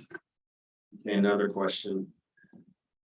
So what about something commercial down below, no residences? Why, you know, we're being asked to give a conditional use permit and allow new residential development on the same floor as commercial.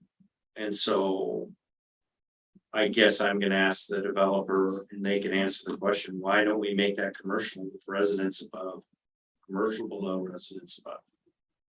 Does that work for the project? I mean, they lose 2 rental units, but I think that's gonna probably be what they say that they lose to, but we have to ask them. But I also think even if those were commercial, wouldn't we still have the conditional use permit with you would, but the multi-dwelling? And the thing is, there are a lot of examples that I can think of where we have commercial below and residential above.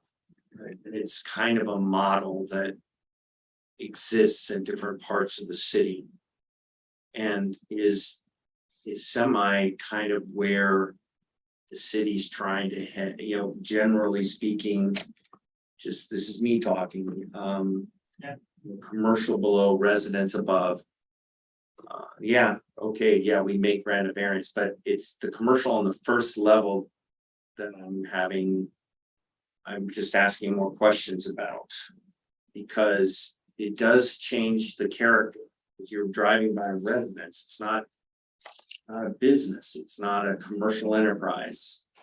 And so what do your clients say about trying to make that something commercial? I mean, I love my personal opinion is I like the design of the building, and I like the project in general. I'm trying to think, are these residences on the first floor something that they really, really need? Why not make it go at commercial? I don't know. Those are questions that I'm asking you. do you mind if I? They can answer too. Answer that? They wanna. I do not want to put words in Catherine's mouth. Rather than do one-off questions, let's make sure we're done with, Matt. And then you can have Catherine talk, because she's on Zoom. It's hard to, Yeah, my only question, Matt, is the front doors are on, for the bottom residential unit are on. Yeah, they say home. They aren't on 14th Street, they're residential property there. across the street on 14th, that's a, coffee roaster. Yeah. Oh, the other, we're about the other way. Yes, the other way, there are residential. Yes. Bank on the other side, isn't it? Food banks across the street. Food banks across the street. There's also residences to the north, I think, too. Right. There are residences that are old houses. I'm not sure if we have allowed a new construction of residential units on the first floor, and I am, so that's my reticence on it, is that, you know, this is a business district. Yeah, right. She's making the decisions. Right, any more questions? I will just say there are new duplexes going in the Holton Business District property just to the north of this. I believe it's Holton Business District. Right across the street from the vet clinic. Is that HVD still? Across from the vet. Oh, you're talking about. Across St. Helens Street. No, not the one we're doing. Oh, No, Hubbard, it's Yeah, we're having, Field. House with the facade. No, I'm not managing. It's on 15th and St. Helens. Oh, right on the corner. Oh, Yes. And I think that is It HVD. is, yeah. Residential. Yep, it is. There's 2 duplexes there, and the commission's not reviewing that because duplexes are permitted outright. Yeah.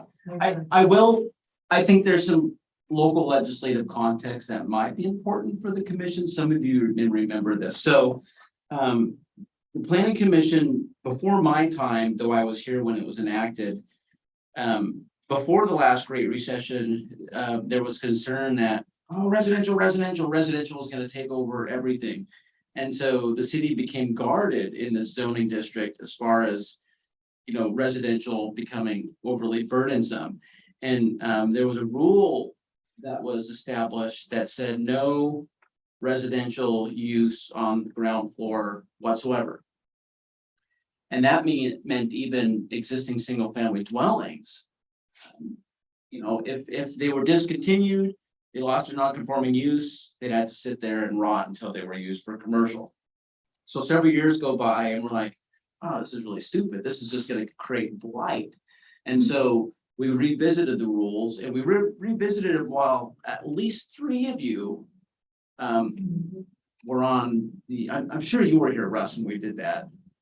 Been here long enough, because that was, Yeah, I was. that doesn't sound familiar? Oh, It was probably, I don't know, 2014. Were you here, Jenny? I was here, yeah, I remember. Yes, 14, 15, so. It saved a lot of historic homes from. Yeah, so we reversed that saying, well, residential on the first floor may not be so bad. Whether or not that helps you think about it, but I just thought that was relevant. Well, when I came in for my project, that was allowed, the residential on the first floor, but we have some commercial also, so it's. Just like this. I haven't objected yet. Not objection. Sorry. Put anything in your. But I mean, I guess my spiel to the council at that point in time was. There's so much commercial that's not being utilized in the town. Especially in that area, that I felt that the apartments would be appropriate there. And we're doing. So is that a long way of saying that it's been allowed up street on your own? We have a precedent that's been set. And said twice. Yes, It's been said twice, yeah. So duplexes in Bolton are an outright use. Outright use, so it doesn't require site design review. They get just building permit in compliance with basic rules. Just like a single family dwelling. And would they have to have a 20-foot setback though? Yep. All right, I do have one more question on that. Okay, well, thank you, I do have another question, Matt. Yes. What about laundry facilities? So they're located in the units. Each unit has little utility space with a stackable washer dryer. I think the bike room is the only shared public space in the building in terms of, people using facilities. Mailbox too. Oh, no, but it's outside. Yeah. Outside. It's gonna be inside, but One thing on your plans, you don't show a parking for the mail truck in front of the mail. Yeah. So it's funny you say that, Russ. They consulted with the USPS postmaster and they requested it be located close on the street like that. Because you're outfitted my plans too, and you do it in my plans that there's a parking for that. They wanted the mailboxes in the shop. I'll take a look. I mean, there's a designated parking for the mail truck. yeah, no, I know what you're talking about on yours. And for our large apartment complexes, they have asked for that. Like the ones on along Madison Street, St. Helens Place Apartments, that has a dedicated one, and then the apartment complex along Gable Road, Broadleaf Harbor, it's not there yet, but it's in plans as well. And I have another question. Uh-oh. One more of Matt, and then I still want to hear I do want to hear about this commercial from Kathy with Boulder, but what about the parking? So staff feels that even if we have 12 cars that are part of 6 units, cars, that's gonna be plenty of parking. The street's not gonna be filled with parked cars and Question on that. Well, you'll have your chance. There's 11 in the parking lot and 14 around outside. Available to them. And our code requires 2 spaces per dwelling unit, 6 dwelling units, that's 12 spaces. And then the surplus goes towards the commercial uses, which at this time are. yes, I'm just trying to make sure that we aren't, this is really an apartment complex with 2. Matt, is there any possibility of shared parking with the vet at all? Well, Catherine owns both properties, so it might be a possibility. I'd have to find out, like, Evening, if nothing else, after 5. that might be an option. Well, maybe for the commercial tenants, Well, that's what I'm, not the residential. Yeah, I mean, I've seen them in front of the vet and a couple in the back. Yeah. During the day. I can see that. Evening, The numbers check out for the code purposes if they wanted to police their own private parking lot. and have an agreement in place, they could certainly do that. My main focus is this is a business district, and so if we're gonna have cars parked all day that are filling up spots that could be used for people coming in and out and patronizing businesses. Cars parked all along the street because there's people that live there. I'm just trying to sort that out. Okay. Other questions? Can we sit Catherine on? Yeah, right.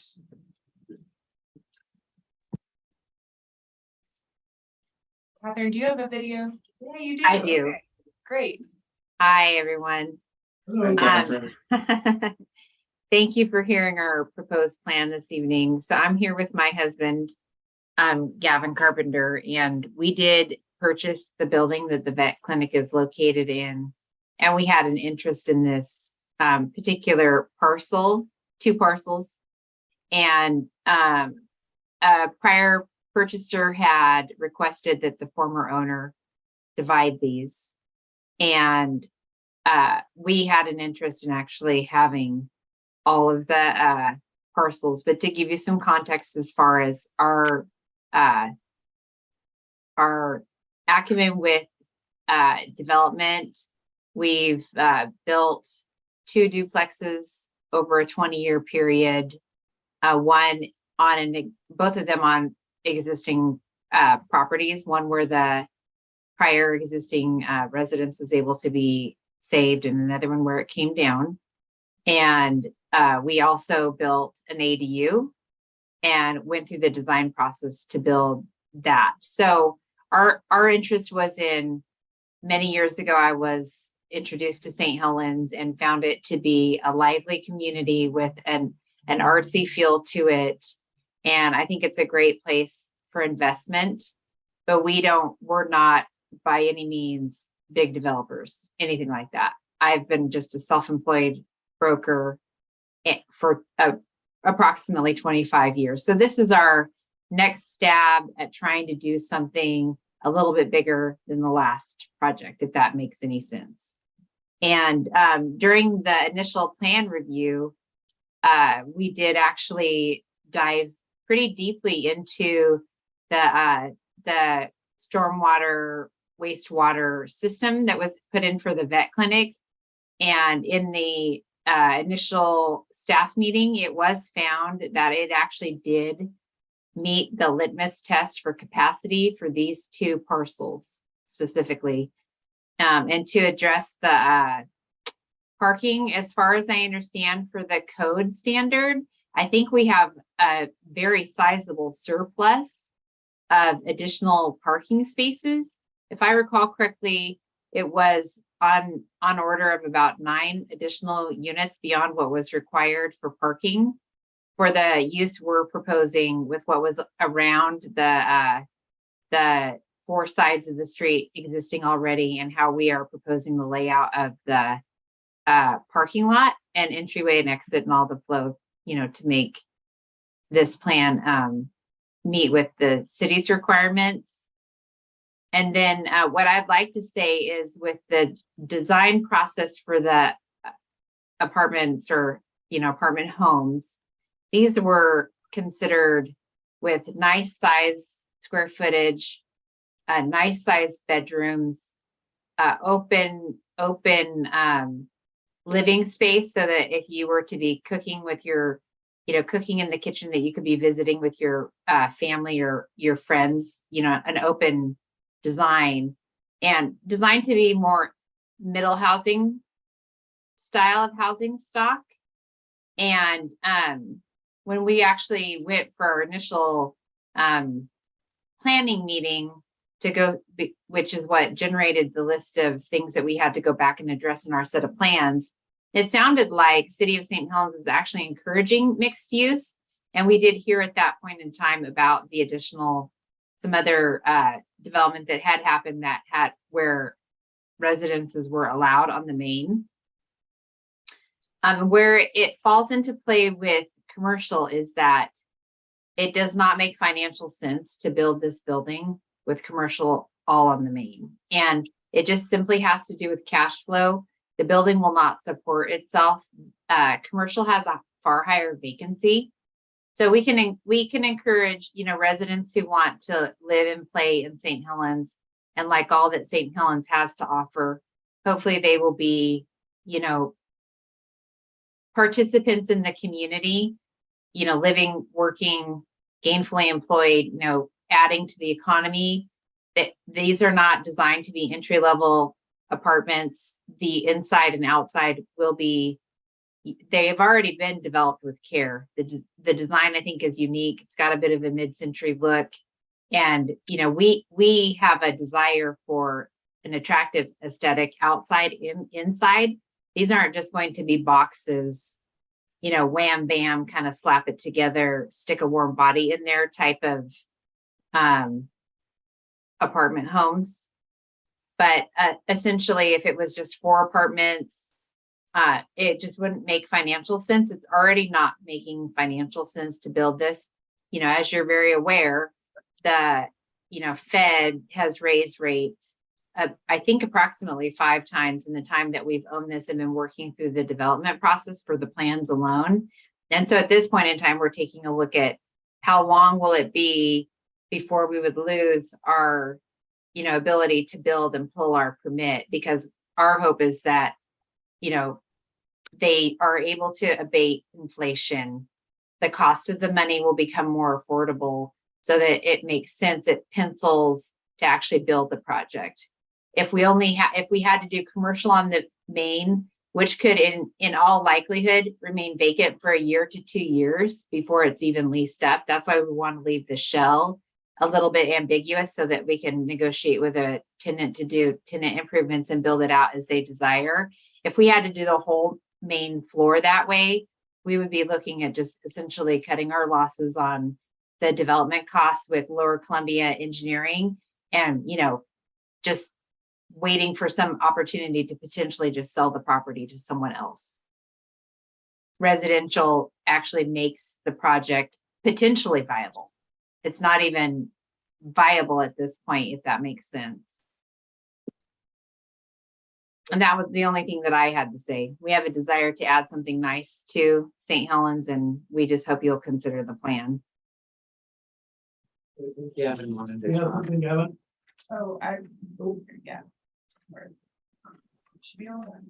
Hello, thanks for everybody putting in your time tonight. I appreciate it very much. Jacob, Jenny, thank you guys very much. You guys have been fantastic to work with, and this has been very informative for us. Kind of second what Kathy said. I just want to put a little context to it and kind of put names to faces here. But we came out to St. Helens about 6 years ago for Halloween Town, and our kids were 4 and 5 at the time, and just had a great time and just kind of made a mental note of, what a cool vibe it was, what a cool city it was. And then when this came up, we got excited and thought the adjacent property we could do something kind of fun and cool with. And so we're really excited, hoping we can move forward. I'll just point out and kind of address, I think what Steve mentioned about the residents on the lower level. Kathy mentioned is the financial sense.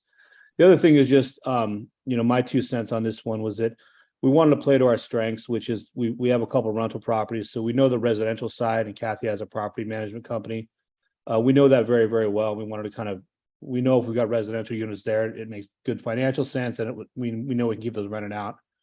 And the second thing is just, my parents are 82 now, and I just thought that, there are people as you get older, maybe not even they're seniors, but they want a kind of a ground floor residence where they don't have to climb the stairs every day, whether they've got some mobility issues or anything like that. And we just kind of thought putting a couple residences down on the ground floor would be nice for potential tenants in that realm. So, and the other thing I will say is just on the variances, the indemnity one just came up. I think it was Steve. We appreciate you bringing that up because that's a big red flag for us as well, just like the exposure that could be out there with, any sort of liability we may have. And I'm just, it could be, I understand where the city's coming from completely, but it could get muddy pretty quickly because we'd have to have our, hire an attorney and have them look at the language as well, because it could be, be pretty far reaching. So anything that we could do to sort of limit that or eliminate it, or just kind of put some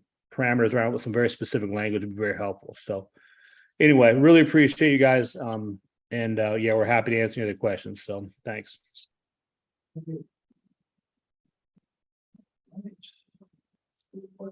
One more. What about like a privacy fence or something like on that first floor residence? I know we're talking about city trees, but then trying to think about livability if we are gonna have a residence on the first floor, some privacy. You know, otherwise cars are gonna drive by there and be on the same level as windows on residents, and I do think that some privacy.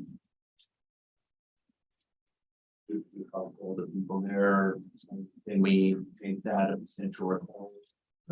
Save that for later, because I'd like to. All right. Hey. All right, guess we're done with you. Thank you. And any testimony in support of this application?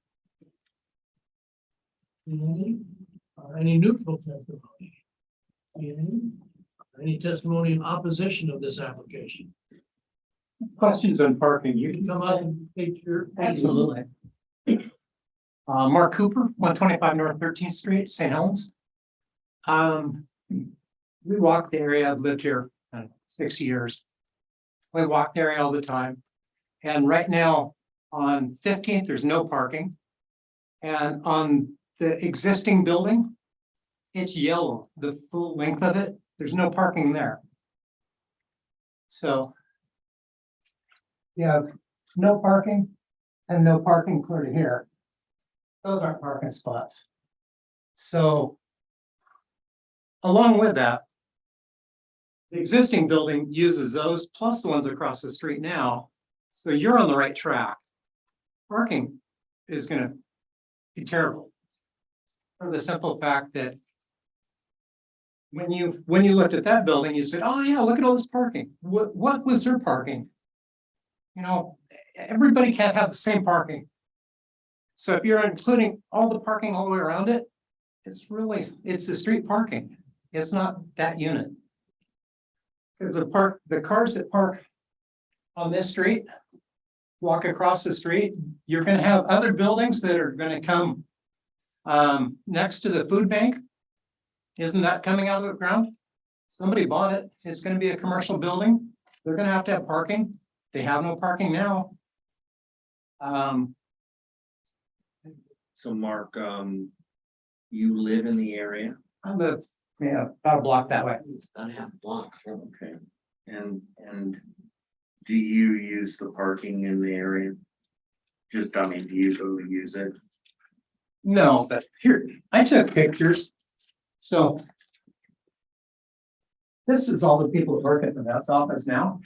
That's where they park, and they park across the street too. If you look at this picture, this is the vet's office, and it's all yellow parking. They can't Why park is there that yellow? because the buses go to the junior high and they can't see, so it's all yellow. No, I'm just asking. No, why. yeah, exactly. It's just like, there's no fire hydrant, but No, on the other but side, the buses can't see to cross Columbia. okay. You know, so So that's on this side of the street. anyway, that's my thought. Yeah, that's. Since you submitted that, if you could share that amongst all commissioners, that would be. That's my only thought. It seems like you're lacking on parking. It needs to be more off-street parking. And it's tight, I Are understand. any of those cars from the, what's it called, Performance? The, Next street down.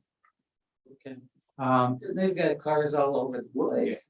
What about when the vet's open? I mean, when they're open, they don't park in their parking lot. I'm just asking about the customers that. They park in there and they're about, there's usually, I've seen as many as 4 cars in there at a time. Yeah. Across the street. But when you get this morning, You know, when the food bank opened, all the parking on that side of the street was taken up from food bank where they walk across. How many hours is that food bank open? 4 days a week, Monday through Thursday, and it's I think 8 to 4, something like that, or 9 to 4. I thought they were only open a couple days. And I think it's 4 days. I think it's Monday, Tuesday, Wednesday, Been here Thursday. to be. Like Thursday, I have a couple Jenny, of friends can that you- volunteer there. Like this aerial of the made from your mouth. We don't have to have, if you can't, it's fine, just kind of Great. trying to Thank you. picture this. Thank you. Google Map is what he All right, wants. thank you. All right, look at. Another. I have a couple comments. I'm Bruce Heinz, manager of 15th Street Properties. I'm building the 2 duplexes across the street. I'm an advocate of rebuilding this Polk district. It's kind of an eyesore, frankly, from an outside perspective. And so this project looks great, but I am deeply concerned about parking concerns. And I think just also generally speaking, when you look at, you've got the commercial aspect, you've got the residential aspect, which is both allowed in the district. When you mix the two together, i.e. the mixed use, it really convolutes things as to what's allowed and what's not allowed. If we start, I say the variance is being asked for is for the setbacks, but there's also other applications, I think, that haven't been discussed here yet with the requirements of the AR zoning that haven't really been brought to light of all the requirements. And I'm definitely not an expert on the codes. One of the things that I believe it requires is on-site parking for residents, and there's not enough on-site parking for the residential aspects of this project. So that's one concern I have. The other is that with the 2 downstairs or first floor residences, they don't really have access to their unit from the parking, on-site parkings. And so that's going to be street parking for residences, which is wholly different than street parking for commercial. So that's a consideration. Then my other concern, and it's somewhat alleviated, although anything can be sold off in today's world. I was concerned about the existing building, the veterinary office, and what impacts that would have on a future owner of that property if the setbacks aren't maintained to some degree on that property line. I think we could potentially be restricting what happens in the future on that other property. So those are just some general comments I had.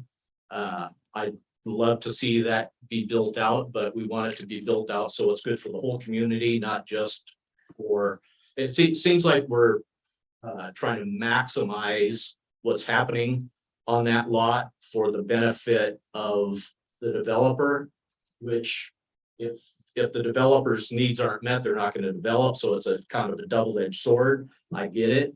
But I think we need to be concerned about what precedent is being set for other future discussions similar to this.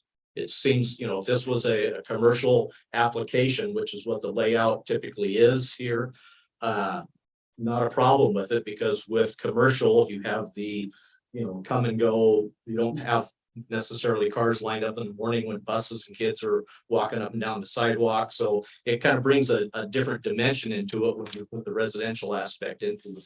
I think I don't have the answers, but I think just generally speaking, we need to look globally at what this is going to do down the line as well. Is he zoned AR and then the other across the street? Well, from what you just said. What's your reason for not doing any commercial there? It just was not what I had in mind to do. I was looking for residential. And do you feel you'll have enough parking for your duplex? Well, actually, I'm glad you asked that. Actually, my goal and my current plan, it's in for permit, and I think we're hopefully getting close. I've actually got 2 spaces additional than what's required because I didn't want anybody parking on the street. I have 6. 1, 2, 3. I have 4. I have to count it up here. I have 4 parking spaces per duplex, so a total of 8 spaces.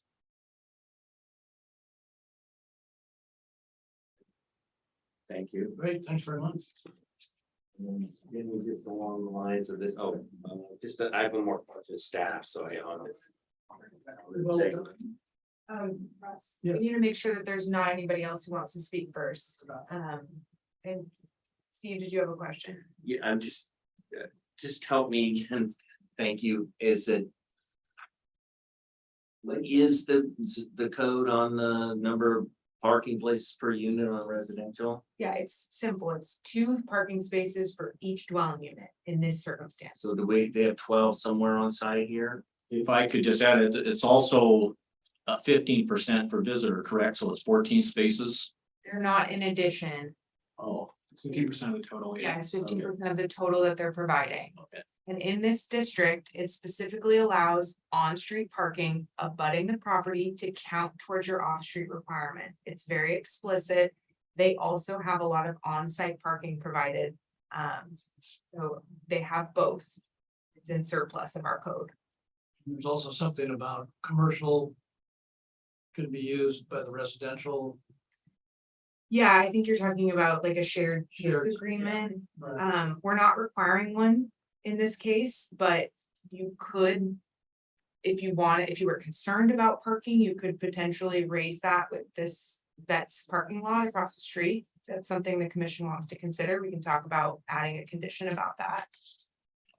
Yeah. It's across the lot, not across the street. I'm sorry, off property. Here's a question on those lines. So is there a handicap accessible space being required on the new development? Yeah, it's right there. Okay, so. Okay, and then how many handicap accessible spaces are there from the vet clinic? One. Okay, They're required to have it. It's not explicitly labeled, but they do have. so would there need to be an addition? So I'm just curious if we could. Move one of those handicap spaces over to the vet parking place and require that the vet parking place. You want it close to the front door, right? Yeah, it has to be. The building official is not gonna allow that. And this is the accessible route as shown. There's a ramp up here. So this is the van accessible space you get out and you can.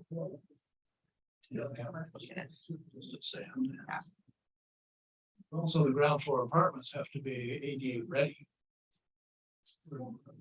Yeah, they're type B units, I believe. Any rebuttal for all of this? Hold on. Oh, you Are we on opposition testimony still? Is that where we left off? So if anyone on Zoom wants to testify in opposition, we do have 2 people who have sat through this hearing. Just raise your hand.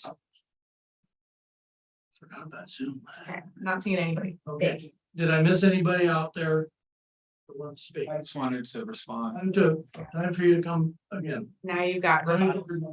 All I was gonna say is there's a parking requirement breakdown on the first sheet. And when we designed, I totally understand both of your arguments.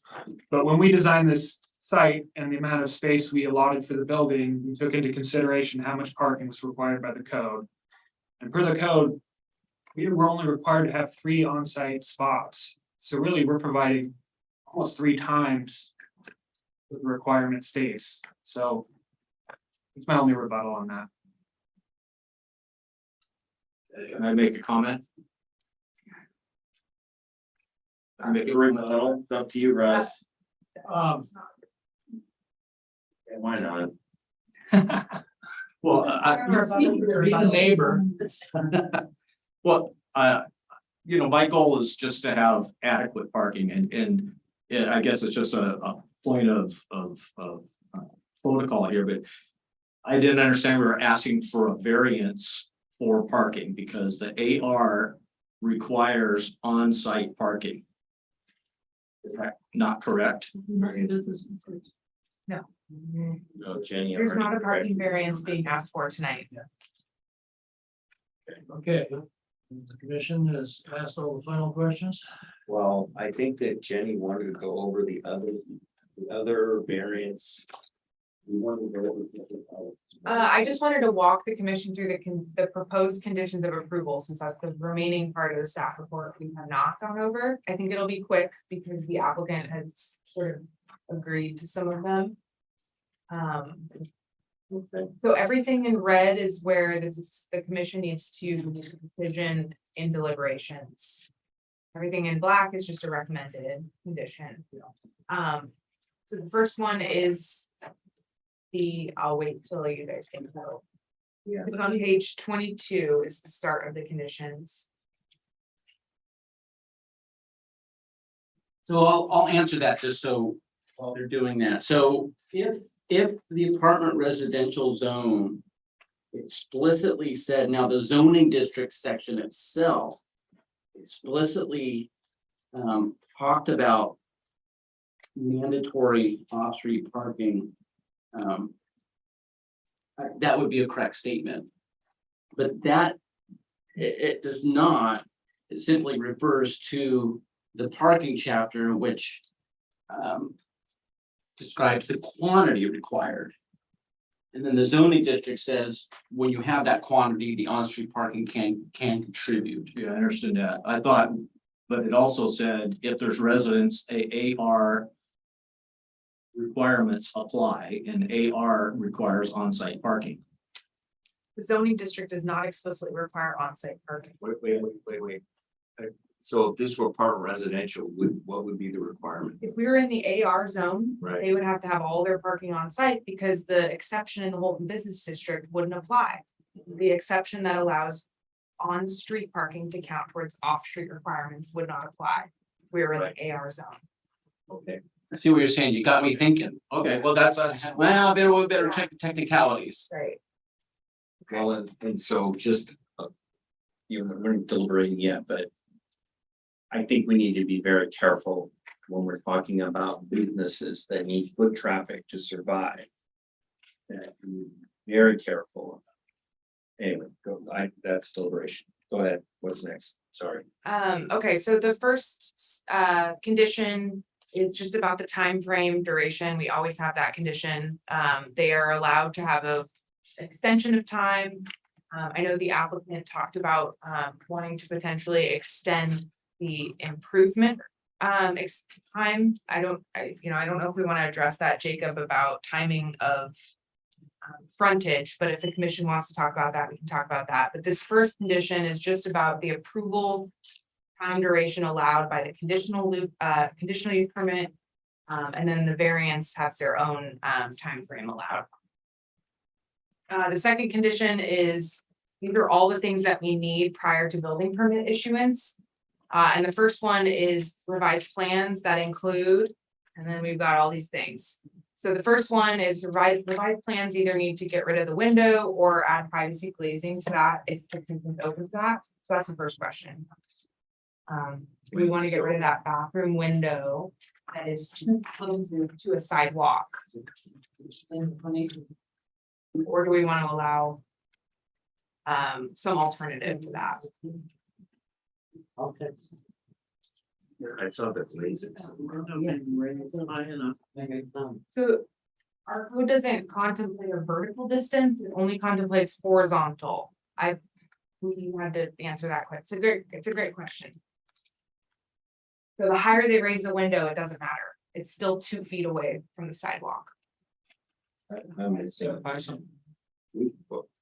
Which side of the building are you talking about? This is the 14th Street side. Went to the north side. I don't care if they get window door, but that's. Okay.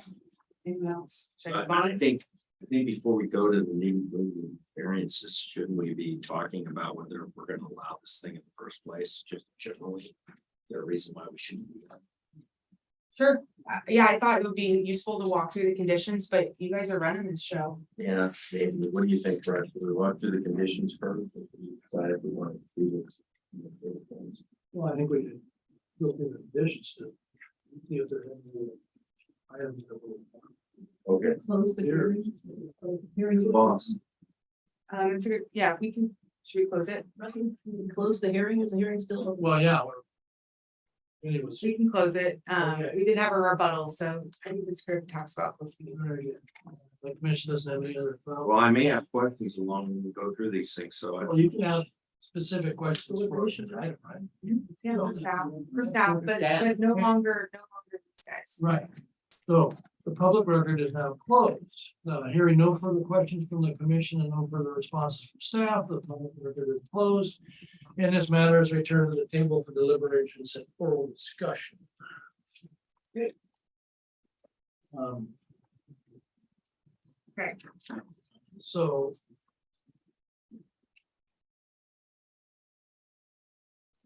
I think we can answer, we can go down through these, the recommendations and conclusions. Check them off. And deliberate what we need to deliberate. The maybe elephant in the room is gonna be number 11. Sewer. Wait a second, I thought, were we going through one? Yeah. We'll start at the beginning. Starting with the bathroom window. Okay, number 2, yeah, so the bathroom window, you mentioned not having a problem with the glazing. Wait, so let me just try and figure out. In looking at these plans.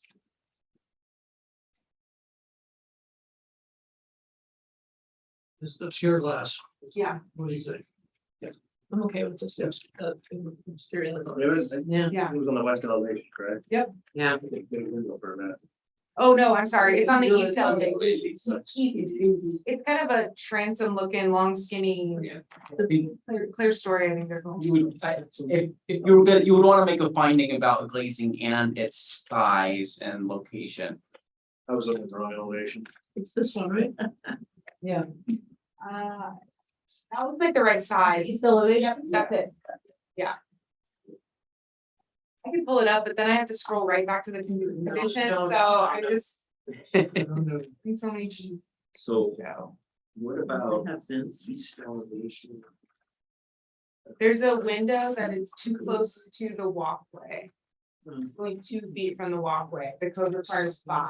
So 14th Street is the one right of way where the sidewalk isn't Like, significantly separated from the property line. Right, so there's also a living room window. that's a further distance away. So the only one in question is the bathroom window. No, it's non-operable, it's a fixed window. It doesn't- Yeah, just be a fixed window, and actually, I hate to throw this in, but I think they prefer to have that in the living room if it doesn't matter. I mean, if the transom's allowed, I guess. But just don't want you to make the bathroom decision and then change our mind. So the staff report's written as the plans are presented, the windows in the back. Question for you is, do we remove the window or do we add glazing? Just put glazing on. That's what, unless there's another solution. to You that. need the light. Need the light, so I'd say privacy. Changes the story though, if it becomes a living room. Well, and the code talks about the difference between windowed walls and living room walls, and there's a different separation for the two. And so to add in this new information after the hearing is closed, I just feel like isn't appropriate at this time. It's a higher bar for living room windows Yeah. to achieve. Yeah. Wait a minute, so. The living room window then, It's not in question. and the It's not- bedroom window, how Those far are- is the living room window, which is Just the the bathroom window question. Those meet code requirements. There's no question about those. I don't know the distance. I'd have to pull the plan up. It's cool. It's well, shouldn't it be 20 feet? No, that's the setback. The setback is the distance of the building to the property line. Right. There's a separate set of rules that talks about the distance of a window from parking lots, walkways, and things like that. And there's a certain number which is greater if on the other side of the window, it's a living room space. I'm just kind of curious, what's the, I was kind of concerned about this thing being 20 feet back and then there's like 12 feet. And then, so we have a bedroom and a living room that are right next to a walkway or not next to a walkway I'm gonna scroll. on the, Yeah, the window proximity to a walkway, it's only on 14th Street. right, it's a living room window and a bedroom. window. No, it's not bad. Oh, is it? Let me see. It's a small window. Okay, here we go. Where's the north side? Here it is, you're right, it's a living room window. No, Here's the bedroom. bathroom. We have living room right here, is there no window? We're not, they don't have a window in the living room. Only the bathroom window is in question here. You live in your bathroom? Here, There's no, I'm just looking at. there, Okay. just that. Alright. That's it. All right. I think I finally Okay. scrolled to it and we're cool. So now I gotta scroll. Lazy. This is the window in question. Make it opaque. Right, there's no window in the living room, what we're saying. Right, right. There's no window in there. Thank you. And the window in the bedroom set back. Okay. Okay, cross out the second one. Jenny, Catherine says she's in the living room.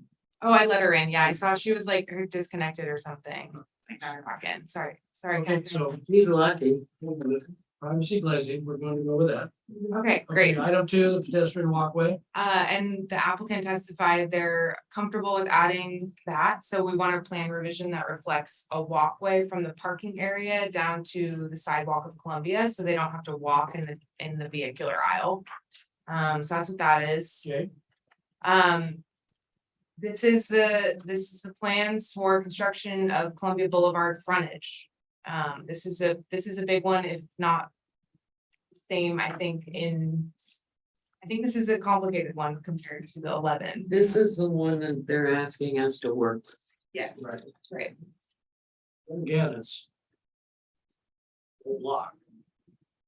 So this is tough because it's, one, you could just say you reconstruct those portions and stick with the old cross section. And, this is a question we haven't posed to the commission, if you want more of it done. But then, based on the old cross section or the new one, phasing it could be a little weird.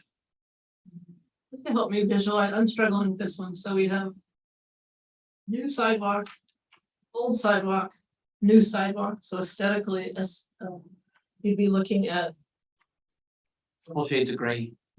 Confusing. But if they're reconstructing portions, like if we don't require complete reconstruction, it's not like the sidewalk is jogging in and out with the landscape strip. It's still, I just want to make sure you understood that part. The size would be similar. It's just that the age may be. Yes, Maybe the color of the sidewalk is different. He's talking about saw cutting that section. Well, this So I do want to address that point because saw cutting down the middle of panels it degrades the condition of the sidewalk panel itself. So engineering would require they remove full panel sections and saw cut where there are joints already existing. And so if we open that can up and say, well, you can cut this section, you have to cut to this joint. I don't know how much of the sidewalk would still have to get reconstructed because you don't want to undermine the condition of what's there. So, I don't have an answer to that question of how much frontage would actually have to be reconstructed. If we were to go the saw cut route. But it wouldn't be as simple as just shaving off the edge because that sidewalk would no longer be stable. So,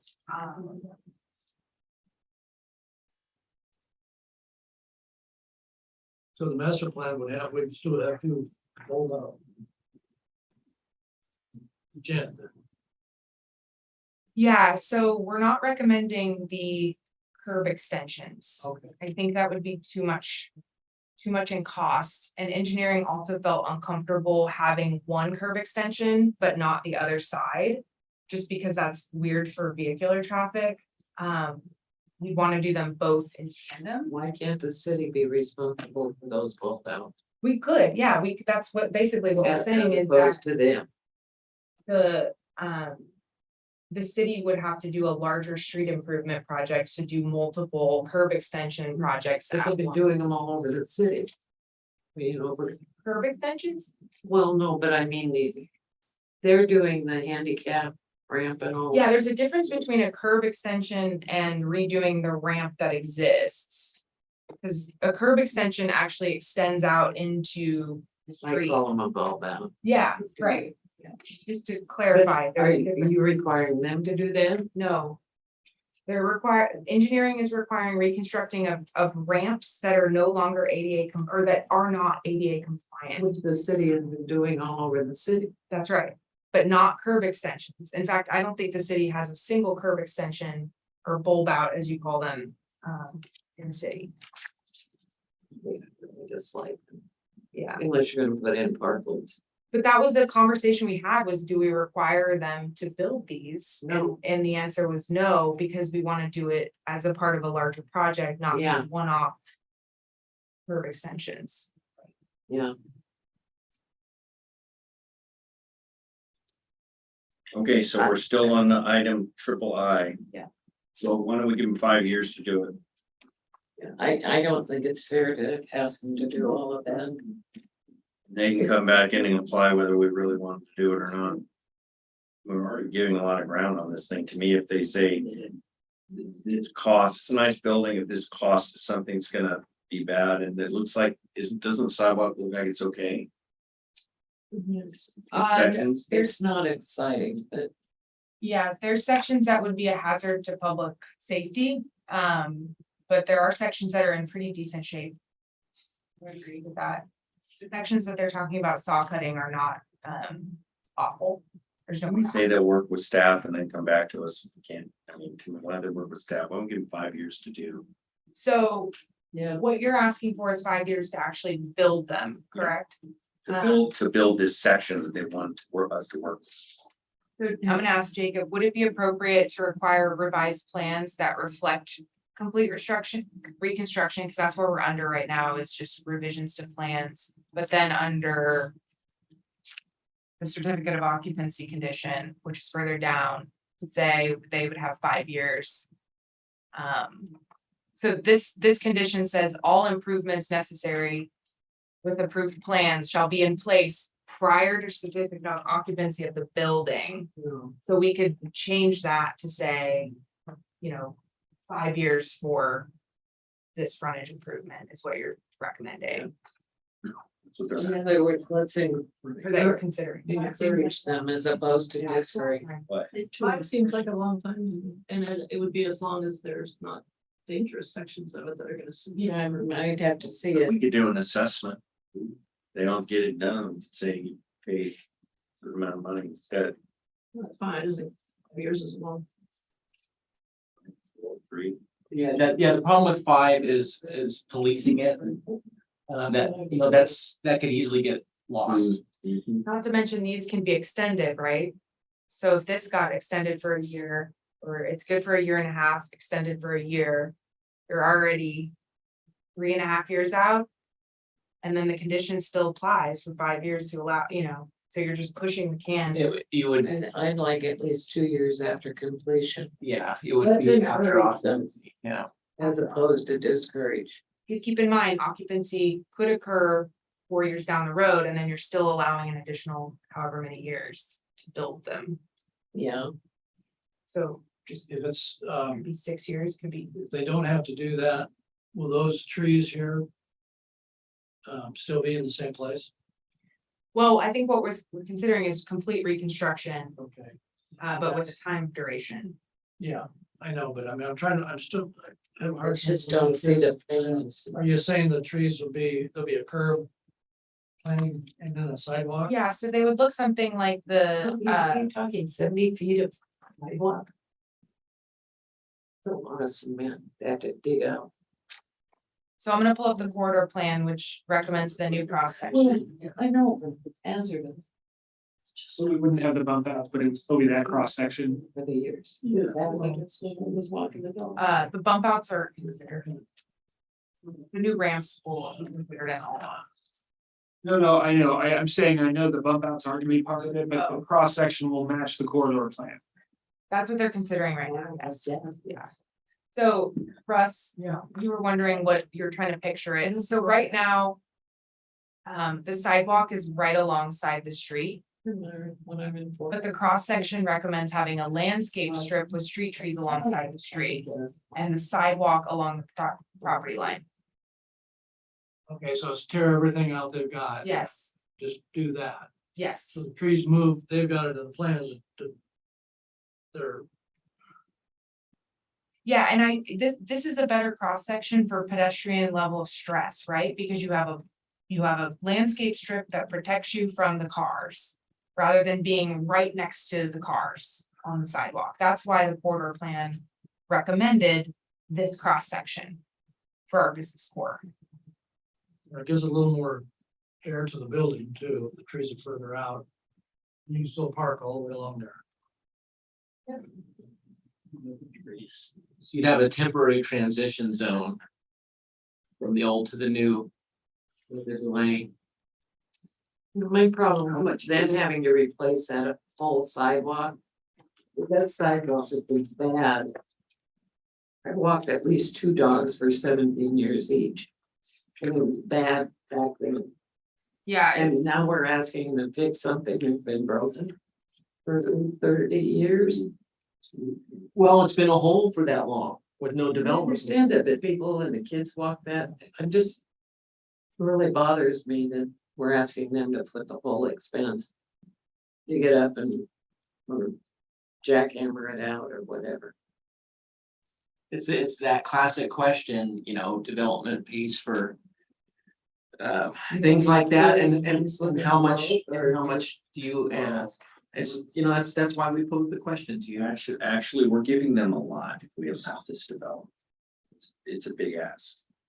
We're really allowing an apartment. In this district with 2 commercial attached, that's really. Holton Business District is mixed use. That's It's mixed use that we're not allowed. Anything is. that isn't. It's mixed use and they only, and you know, we can deliberate on it. Let's table this and continue to deliberate. I'm always wondering why, so they implemented this plan and we keep saying not yet. Yeah. Like, don't, not yet, we didn't really mean it yet. Yeah, So exactly. what is the time that we, And when is yet? what is yet, and so here it is, in my opinion. Probably be like when you get some federal funds to do the whole thing, Yeah, like Forest Grove. yeah, One end of town to the other, just redid it. well, that's what Campus did too. But still, there's a lot, it would change this, if you go to that plan there with the bulb outs, this thing's gonna be revised. Yeah. What, I mean, if you ask them to do this reconstruction, still gonna have to be torn out to put the bulb outs in later when you go to that plan. it's 228 feet of frontage that would get built out to the new cross section. I'm just saying that. So that's what we're asking them to replace, right? Yeah. Wrong. Yeah, I thought I saw the sidewalk. Can you go back? This. I mean, I could pull up photos right now. Is that appropriate to pull up photos that are in the staff report? Well, why not? For the evidence. All right, those are the nice ones. Along the vet clinic. Here's the bad ones. It's looked like that for 30 years, what the heck? So this is the old driveway approach right here. I know it's really hard to see, but this little crack here is part of it because it dips down. They said they're gonna do that. They said they're doing, yeah, they're doing that. They're already replacing 2/3 of the sidewalk. It's like 2/3 What's of the this, sidewalk. what's the section they want to So find? this is the section that the staff would require replacement of regardless. It's about 75 feet from this nice clean panel all the way to the end of the damage. About 75 That feet. sounds reasonable. So let's continue down the road. So there's the damage in close proximity. Here's the curb exposure. It's just degrading. This is still at that driveway approach. It's looking backwards. Really damaged areas that would get replaced. Again, we're still at the approach. All right, so here's where it gets extra wide. This is the section where they were proposing to saw cut along here. Yeah, most of it. Yeah, what is that? Is that asphalt? I'm not sure, and I don't know the history of it being built this way, but there's a weird like curve here too. St. Helens concrete. Got a lot of, Yeah. basalt. So if the commission is leaning towards not requiring reconstruction, we would need to get city engineering's blessing for their plans to make sure that they're not degrading the sidewalk. So they may be reconstructing portions that look nice here because they need a cutout panel. My vote is they go to the spot where the edge is there and that's all that's required. Another thing to consider is, there's more motivation than just conditions of approval. Being an adjacent sidewalk, they do incur the liability. And so from an insurance standpoint, that may be motivation to repairs any trip hazards and things like that. That doesn't necessarily get to your news cross section, but that could be motivation to repair portions that may not be imposed by the commission. I guess what I'm saying is the city should at least pay half of it. That's not being- Well, No, would be- we have no way to. That's I understand that, but I just, So if I'm hearing, there might be interest in a partial reconstruction. I say right to the point where that new sidewalk starts and that's it. Do others agree? Well, the We can trouble talk is, you about want that. the trees to go out, trees next to the curb, you can't do that there, if that's, you're gonna keep it. Yeah, so the curves or the trees would continue the trend of being alongside the private property, just like they are along the other portion of the side. So the trees would continue, sorry, They're gonna making be real trees, not making you- trees and planters. you dizzy. So the trees would look something like this.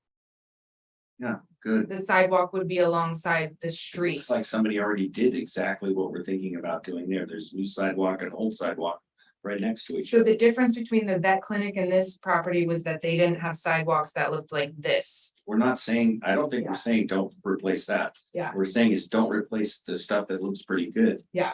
And that's what they're asking for a break on, as I understand it. Yes. Yeah. Okay, so let's revise condition 3. Well, I don't know. That's my opinion. What is the? I everybody- Interested in that. All right.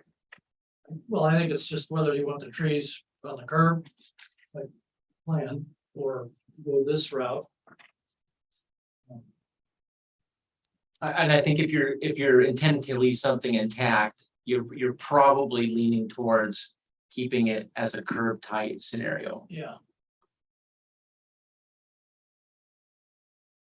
Yeah, the tree set back. That looks good. So, and commission, keep in mind, we will look back at this decision in future decisions, right? So we're gonna look at how much frontage is being replaced and kind of use that as a proportionality test for future decisions. You're setting a precedent here, just pointing that out, Maybe a bad. just like all I other. don't have a problem with it.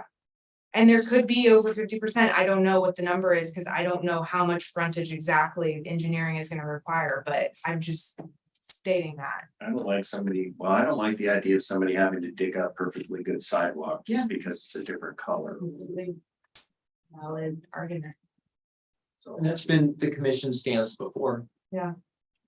Just with a lesser degree of replacement consideration. Otherwise, things just don't get built. Right. Okay, Okay, so I- say what you.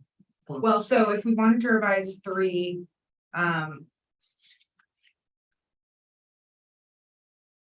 think we would want to keep the second sentence about parking lot screening shrubs still have to be accommodated. That's still a requirement of the parking lot screening. So if we want to change something, say partial reconstruction of Columbia Boulevard frontage improvements. As approved by city engineering. Yeah, we'll craft the language and. And this is the kind of thing where, would you wanna, if. There's a motion for that, of course. Would you wanna see that language at the next meeting or authorize, for us to sign it, on everybody's behalf? That's one of the reasons we asked that. If there's a condition. No. Getting ahead of the I'm a developer. game. Yeah, I know, but I just wanna, it's a good example of, ways you may not wanna do that, so. Okay. Sidewalk. he's a contractor, he knows what's up. Okay, so you're gonna dig it up. So, going back to our list here. this is a good time to talk about the parking or not. We, Okay, so number 4, as per condition 4, that just talks about any plans, if they have HVAC systems, they need to be screened. That's a boilerplate condition that we have to screen any surface facilities on our plans. This little, it's the Roman numeral. That's part of Article 4. No, condition 4. 22A. They turned the page. Sorry, I'm still on page 22. Okay. We haven't left the first one yet. Gotcha. Moving on, so 5, we talked about this, impacts to the vet parcel need to be identified on any revised plans. So that area next to the shared trash enclosure, it's a little unclear what impacts there might be, so that's what 5 is talking about. 6, no right-of-way encroachments, like, for example, gutters, per condition 3 of V622, we'll talk about that, but that's really the only added condition of the variances. Well, they're at the end of this. In addition to normal parking space markings, compact or visitor off-street parking spaces shall be signed or labeled as such. Plans shall indicate method. So that any future revisions to the plans need to show how they're marking visitor spaces or compact spaces. That's a common condition. 5, 8, I think we're on. Revisions should be consistent with engineering construction plans per 2F. See condition 10, this is just making sure that all the future plans that we get aren't going to contradict each other. So if we have an engineering plan come in, it shouldn't contradict with the site development plan. Okay, this last one. How does the commission feel about the outdoor recreation areas that we talked about? They're fine. They're fine. Okay. Adequate with the park.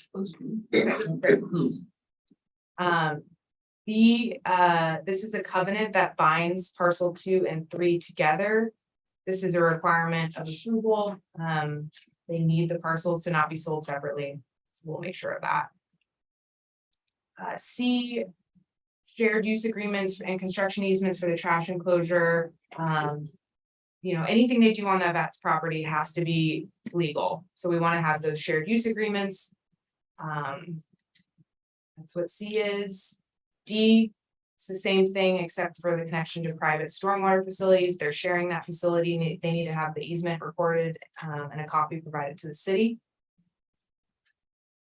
E, how do we feel about the buffering between the vet property and the residential units? So as proposed, they were going to put the privacy slats in the fence that already exists. But the commission could also require the 8 feet of plantings, which would include shrubs and trees to help green that facility and buffer that facility. That's where they take the dogs. What kind of trees do you want? Yeah, it is. We enclose that area, that way the dogs just don't run off. I'm just trying to think what my dog would like. Normally, if they own both parcels, if we didn't, it would be problematic to get an easement on somebody else's property to plant trees, right? So they just. I think this last. They own it also. Yeah, they own it also. But that fence, I don't know, I'd rather see the trees than the cyclone fence with slats in it. Then you got a solid thing there. If you put the fence in, but don't have it live, obscured, then the trees are there. The fence is existing. He's got a dog too. And our code does differentiate between screening and then buffering. So buffering is specific to landscape buffering, and then screening is the fence with slats. I guess the commission can decide whatever they want. If they don't want slats added, we can certainly make Yeah, that. you don't have to mandate them. It's an interesting case. Does the city require that is irrigated? The grassy area? Just all these plantings, do they require it's irrigated, or does, Oh, that's required to plant it and then they can Oh, no, fly off? No, the code talks about a establishment period. Yeah. You have to water for 2 years, then you can. Cut them down. I don't know, grow like bees, right? No code's perfect. About 3 hours. So are we gonna require 8-foot landscape buffering easement in favor of the parcel that is this commercial building and that then and who does it run to? You know, so if we're gonna require a landscaping easement, it's gonna be 8 feet wide. And then who is gonna control that easement? Is it gonna be the commercial property? Is it gonna be the residential property? Well, the idea is if you have disparate ownership between the vet parcel and the apartment parcel, if they have the easement, then that apartment parcel has the right to maintain a buffer. So if someone with the vet comes in and they want to put a shed there, which there's utility easement in there, so I don't know if we would allow that. So it's a light and air easement, not a landscaping easement. It is light, air, and potentially landscaping if you think that the landscaping is necessary for the buffer in addition just to open space. Here's my thought on, I mean, so, I deal with easements disputes a lot, and so if you're gonna grant an easement in favor of this proposed to be built parcel, we could have 8 different opinions on what needs to go into that easement. Because a landscaping easement implies that somebody can put plants there. Well, there's a landscape plan. They would have to plant to the landscaping plan that was approved by this Who decision. would? It'll be spelled out. Yeah. Well, the developer plants it, now you've got the Smiths in apartment A, the Joneses in apartment B. It's all under one or the roof. people in the- It's our townhome. So the parcel will never be divided? My understanding was that they can't be sold separately. The 2 parcels. One part. They could potentially condominiumize the apartments, but that's. You would have to have a homeowner association take care of all that. But we're saying that this parcel that's proposed to be built cannot be sold separately from the vet clinic. That's what I thought I heard earlier. No, we're talking No, about no, the no. parking area and the mixed use building. Those 2 parcels cannot be sold separately. So that's why we're getting the easement is so that if the vet, it's no longer Catherine King. And the mixed use building is no longer Catherine King will still have the right to maintain the landscaping that is on the vet's property. Yeah, I think that's gonna be a lawsuit, so. I think Catherine right now wants to owns both parcels, and if not, then the person that lives in that unit is not gonna have much of a view out of their living room or their bedroom. They're living in a first floor unit. Plans to Me too, yeah, me too. Yeah, I'd that's rather what I'm do saying. Fence is right next to the building and plants would be nice, and there's 2 big windows there. See, okay. I don't see a problem with these. Well, I do, and I'm an attorney, and so I can just tell you that who will enforce the easement? Whose right is it? Who is going to, if we put a landscape easement, we require an easement. Now somebody has a legal right to enter onto somebody else's property and do something with it. And so who has that right? Who has that right? And how is that right going to be drawn up? Do any of the tenants on the new commercial property or apartments have the right to come on to the adjacent vet property and put in? They're not doing the planting or they're not doing the maintenance. If you have an easement, you have a right to enter the property. You have a right, a lawful right to enter. The owner Yeah, it'd be the property owner. That's what we would expect in the easement. or the owner's agent. Right, so we're done. I'm a neighbor. Let's keep going. Yeah, but they have to drive through the vet property to get there, so there's an agreement on that. You know what? This is all good fodder for depositions later. Okay. Moving on. Okay, F is boilerplate. This is just to address all the engineering construction plans for all public improvements. That includes frontage improvements, sewers, water, storm, to serve the site. A drainage and stormwater plan certified by a professional engineer should be submitted. They did submit a preliminary one. But they'll just have to further that effort. The last one is the fair share fee. That's the sewer. That Jacob talked about. I don't know if there are questions for Jacob on that. We kind of breezed through it earlier, but it is our way of capturing a fair share fee for the sewer improvements on a insufficient conveyance. And that's your new wastewater collection system that you just made up. Yeah, and that money will go towards just improving the sewer. That's not like a flush. Anybody that wants to build now has to come up with that, but Anybody on a system that is compromised will have some type of condition related to their fair share fee. There are some properties that don't have that issue because there's not a conveyance issue, but it is a widespread problem in the city. Is there a formula on this assessment? Yeah, it's in that, it's the last, yeah. Okay, so there's some objective assessment. Yes. Oh, yeah, Yeah. that was hammered. So I guess we will say yes on the fees, and I'm gonna say no on the indemnity agreement. Yeah, so all these are their boilerplate conditions. We get down to 11. That's a great segue. So I do have revised language for 11, if we want to get into it. Yeah, let's But just, I think, how many people are in disfavor of that based on the small scale of the project? Otherwise, we don't need to waste our time talking about it. just get rid of it, okay?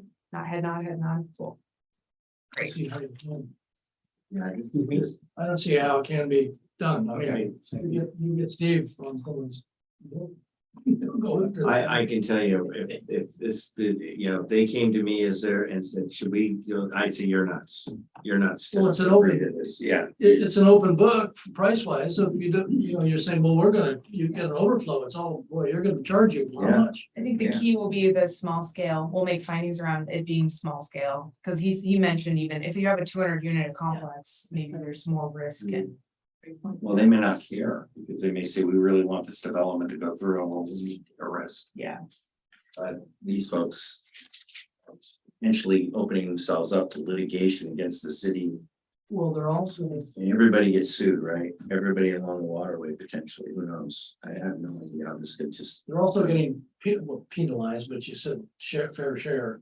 I mean, they're already paying into it. Then you're gonna put a penalty if something happens with that. So it's like they're putting money up to repair the problem, but you're gonna Yeah. penalize them if anything happens. Right. Yeah, it's just too vague and don't like it. 11's out. Great. So the variance ones are just our boilerplate time frame.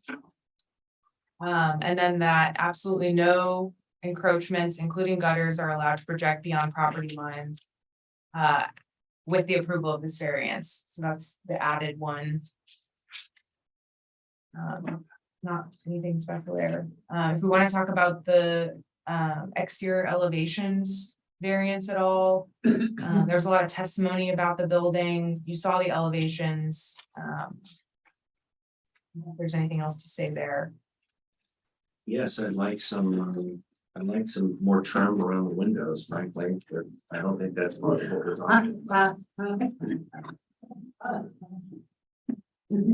We build this gate and Kind then of we bare can bones, change the it's kind of color. bare bones, but I don't think that's what. we're doing. Nope, that's not mine.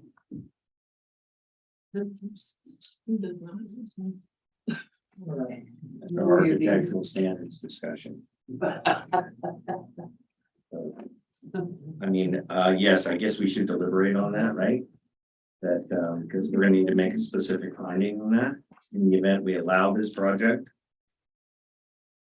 So I think there's enough variability that this is a beautiful building and it's a very creative design. I feel that if the building is allowed, with the use that's being proposed and the variances are being proposed on the building itself. The design, I think, is sufficiently interesting to the eye and not a box such that I think it'll be pleasing and it'll be fine. That's my opinion on that subject. Great. Any other discussion on anything? All right, So should we make a finding in that regard though? Because Jenny, I think you were saying we need to make a finding on this. Am I right or wrong? I mean, I think staff had some pretty good fodder in the staff report about this one. I just, because you had said something about this needing to be, Fair and objective.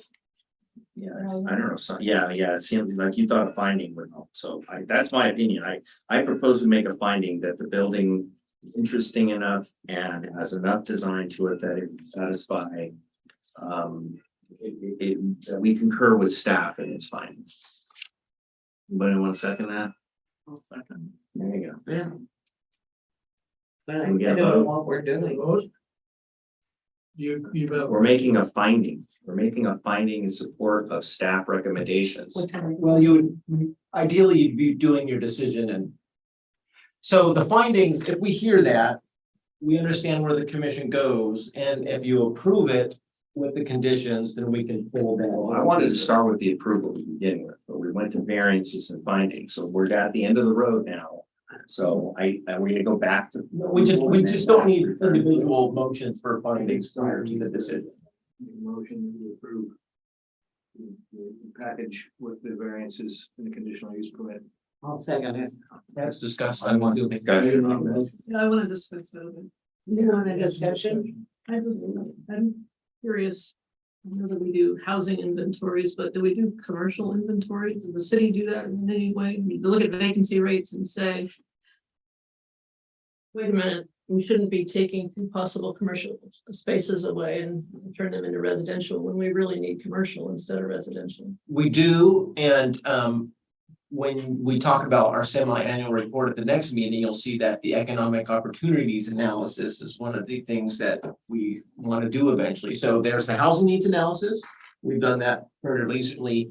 And then there's the economic opportunities analysis, which is an inventory of your employment lands, industrial and commercial. And that one is getting pretty long in the tooth. It was adopted in like 2009. It's something that we need to update.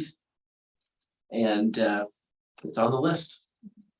That's my only concern with the project as a whole is that are we taking away commercial space that should be commercial space from the city? Making it residential. So yeah, we don't have anything in our comprehensive plan, adopted under comprehensive plan that would direct us into that direction right now. Well, I have some additional concerns and my additional concerns is really, this is an apartment complex that we're being asked to make a variance. And so what we're doing is we're taking, you know, okay, the code says we'll allow a duplex. This is not a duplex. This is a sixplex with 2 commercial units. And the points being made about parking are very good ones, because if this was apartment residential, and this the apartment use is not outright use. If this were an apartment, they could just come in and we would just be talking about apartment codes. But really what we're being asked to do is to like shoehorn the sixplex into the Holton district. And there's going to be a lot of off-street parking. So what they're saying is, well, because we're asking for this variance, we really don't need to have on-site parking. And so what happens is if you get too congested in residential and commercial district, people don't have anywhere to park, and then the businesses go out of business because people cannot park there, or you start metering your streets because you can't have people just living in places. People say, nope, I want to open my restaurant. I want to have somebody come in and shop for something, but there's no place to park. It's all these apartments around here. So then the cities go to metering, 1 hour parking or half an hour parking. So I think we need to be mindful about this. So this development is clever and it's very brilliant. I appreciate it. And they say it's not viable to them not have those 2 below as apartments. And so we're sacrificing our setback requirements for residential. And So I'm just concerned about it in general in that regard and the precedents it sets and is this the right thing to do in the Holton Business District? You remember, we just did it across the street in the, For one unit, and I was a nay on that, and so now this is 6 units. And it's not even, and what the code says is apartments, I think, above. Right? As the permitted use. Is a permitted use. So what they want is 2 below. And with the permitted use, they still could get the flexibility in the parking, right? So really talking about 2. Right, because they still have flexibility in the parking. Yeah, they could. Bruce Yankton, so I looked at the code just to make sure we didn't miss something. And if it was a duplex or single family dwelling, it is required to be on the same parcel. But the multi-dwelling takes you to the commercial parking stand, which says within 200 feet of the property. And so the flexibility of on-street parking does count. So yes. So on the other hand, so since we're deliberating, and I'm just gonna speak out loud on this. This is kind of toward the front end of the Holton, if you would. We have that tiny one place, there is Tanner's spot that, and then there's this planted triangle, and then there's the vet property, and then, so this is really, I don't see a huge need right now for at that end of Holton for a lot of street parking. People can get in and out and buy things and do things. So that's, I wanted to talk about that. As I've been looking at the Holton Business District, and I don't see there anything in here that says there should be a favoritism of commercial over residential. That what I'm reading provide traditional neighborhood design for mixed residential and commercial uses, providing opportunities for mixed use of development in individual buildings and more flexible regulation. So even though it's titled the Holton Business District, I don't see in that purpose that there is a definite preference of commercial over residence. Well, but you have to have a variance, or you have to have a conditional use permit if you want to have. And we may need that conditional use permit, but when it says that's what the purpose is, I think that my thought is that this fact that it's 2 commercial spaces and 6 residential. It'd be all residential. Well, I don't know, no, is there permanent residential allowed there? Originally, to be at the same meeting. We had the same conversation. You would have loved the community action team apartment complex out there. Yeah, it's 3,100 square feet of commercial available that we wouldn't have otherwise had in Holton. It's a lot of square footage. And done deliberating. Any other discussion? On the Motion. already. Wes has a motion. I didn't make a motion, I said something. No, there is a motion on the table. I thought you made a motion. Yeah. Want to go now? That we approve. All we need is a vote. There's a motion, there's an active vote, or there's an active motion with a second. Yeah, I seconded it. All right. Hey, Seconded you with that? it. All in favor? Aye. Aye. Huh? What happened? Anyone else? Hmm. Okay, we're unanimous. Did you? You want to vote? Okay. Opposed? Opposed. Okay. All right. And Tough one, I agree, Jen. It is, It's a it lot is a there, tough one. right on the line. so authorization to the chairperson, and in this case, the vice chair, to sign the findings. I'll move that we let. And I think that, now I wanna add a finding. We've already approved, but I want I want the planning commission to make a finding that this, the location, the particular location of this proposed development, being where it is on the Holton district, is unique, and the property configuration is challenging, and therefore these are considerations taken into account by the planning commission, and that there should be no precedence.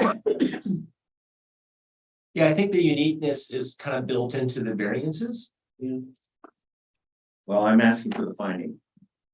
Because I don't want, Jenny makes a good point that somebody could be coming in saying they just want apartments to be built, and I don't necessarily think building residential in the Holton district is the right way to go. It's mixed use. So I don't want to be, we're setting precedents. So I'm just asking for the finding. We don't have to have it or not. Not a bad idea. So I have property configuration is challenging. I mean, I didn't use those words. And the Definitely should- location of the property in the Holton district were factors That's right. factors taken into consideration in approving the variance. Okay. Got it. Okay, thank you, planning commission. Thank you, Jen and Jacob. And we still need a motion. No, I made a motion that you be able to sign this. Second, While you're here. I know, I feel. right, Yeah, he's sticking around for the. Well, now I see why. I'm so, yeah. right.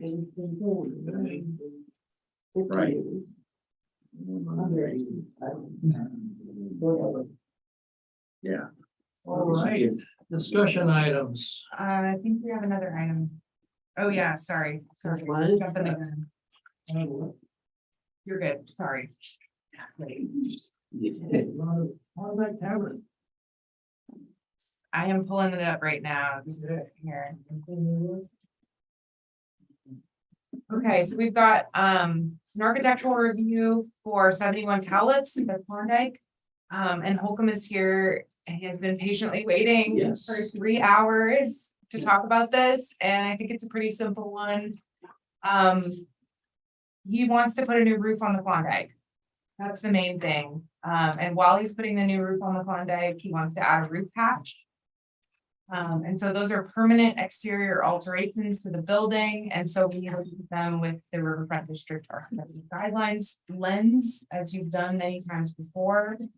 And I pulled this sentence out of the guidelines, because it's relevant for new roofing. It talks about being advisable to remove previous roof layers. I think that we should make that recommended condition since it's in our guidelines. But aside from that, I put this together very quickly. I think he submitted it like the day before the packets were due, and so I just, that was my quick look at the guidelines. Here's an aerial of the roof. I believe he wants to put the roof patch. Yeah, so here's the location of the roof patch, so if you orient yourself, yeah, so You won't see it from the street. So No, it's it's over on the here. back side. You can see it from the. I think it's right where my cursor is, right? Yeah. Yeah. And then he's provided those details here. This is what the roof patch looks like. Maybe he can talk to why he needs the roof patch. You guys want to let him come speak? Yeah.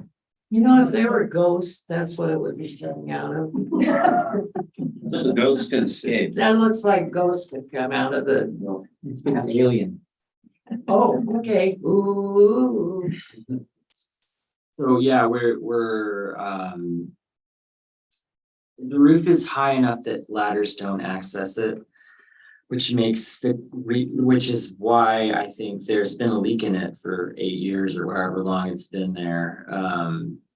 Because it's just very expensive to repair or maintain the roof. So we wanted to put a roof hatch on it, actually, just so that the roofers could access the roof first and then that roofers could maintain it. And then we also wanted to put a roof hatch on it because down the road, when we do seismic or mechanical improvements, those things will all go into the attic, and there is no real access to the attic other than like a small hatch on the 3rd floor. So this would allow the possibility of bringing materials or utilities into the attic in a crane.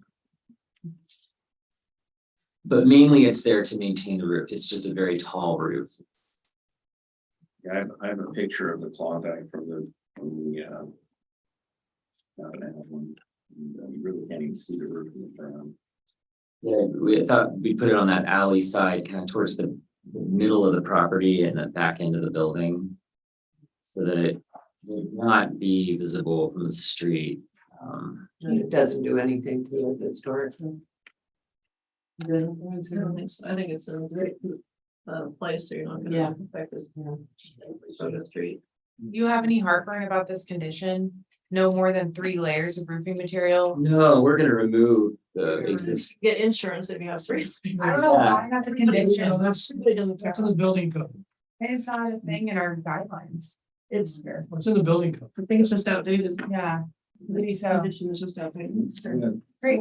No, we're removing the shingles and then assessing the plywood under it.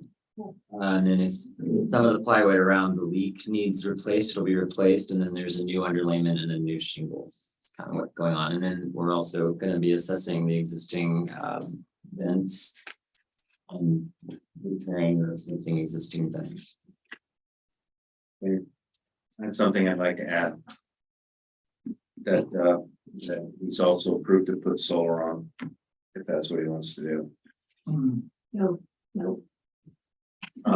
Because I think that's the way of the future and you can't see the roof and, You're putting it on the backside. sure.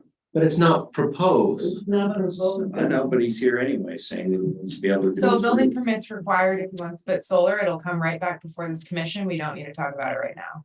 All right, well, there you go, there's my feeling We right like- there. We like his company. He wants to come back. And There's Is there tremendous tax Thank you savings for and calling me tax back the other benefits day. to installing. You had to leave a solar. message. So it's brown. Oh, yeah.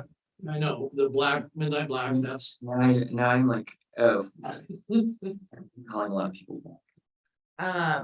Yeah, did you want to talk about the midnight black's choice? I'm just asking the choice of midnight black. that- Midnight black, that's what I was, yeah.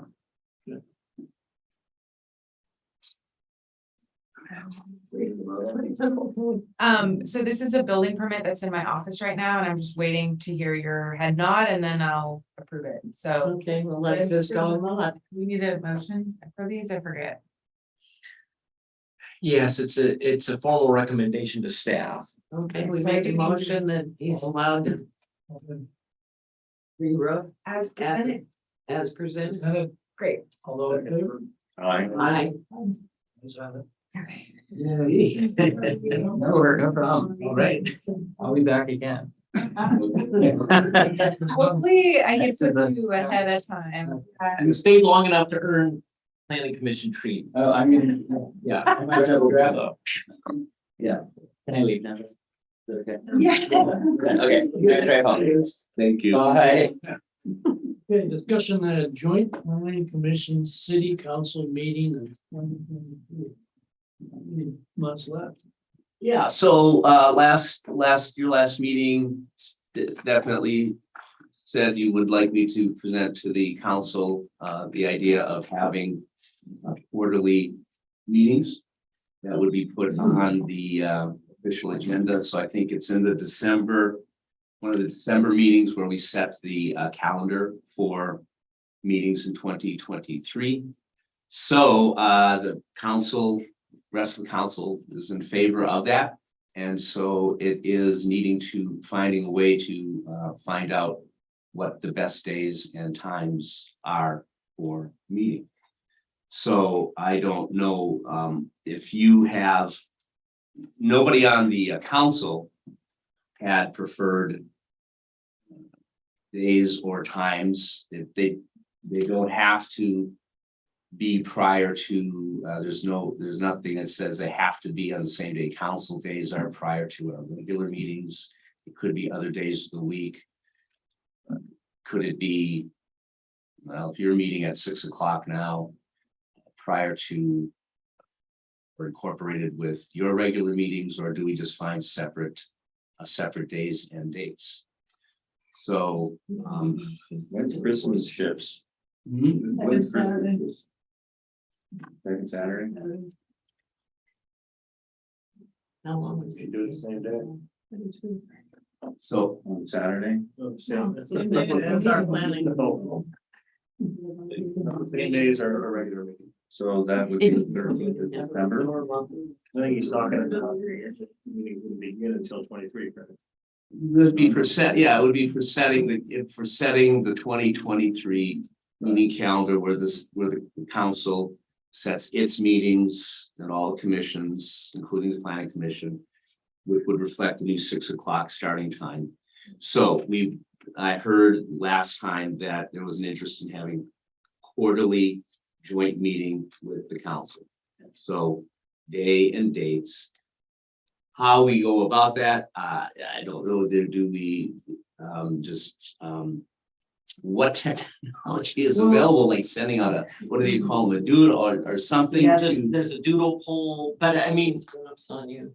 You know, the easy thing is what we've done before is just have it in conjunction with the same day as an already scheduled meeting and just an hour before or something like that. But you know, it depends if you want to have more time to be able to discuss and not have that all meeting be done, or maybe you do want that. So that way, of course, it doesn't maybe be tied. Yeah. So,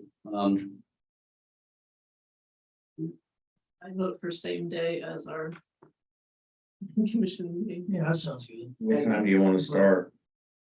So, I mean, it could be 6 or 5:30. Well, the 6 o'clock meeting start time is occurring. It's our new start time. Yeah, in 2023, but this is to get an ad hoc one for 2022. Discussion of joint planning commission city council meeting in 2022. So this was, this was to get, this was to get one, I'm so sorry. ad hoc meeting in before we start with the scheduled ones. Okay, I'm so sorry. That's okay. Okay, Getting late, so. but we still also need to find out about that so we can get it on the agenda. Okay, so an ad hoc date. Okay, sorry. So this is to get one more in. That was the idea, is to get one more in. And now if you have a change of thought, and you're like, well, screw it, the holidays, we don't need it.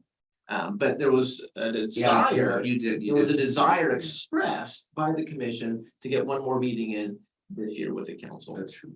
I think that that's important because that we're losing commission members by 2023. And 2 council members. They have a lot of input, history within the commission, so I think we should try to get one in December. How about the 13th? That's our Tuesday meeting on the 3rd. We start at 4, 5, then 2 hours, 5 o'clock. 5 o'clock, and then 5. have some dinner and, Oh, you're talking about December yeah, 13th? 13th December. we'll bring sandwiches and, December 13th. Well, those early meetings, we usually provide food. it'll be good. Do you want to have an alternative in case council cannot make that? Let the council come back and tell Yeah, us. I was just gonna say.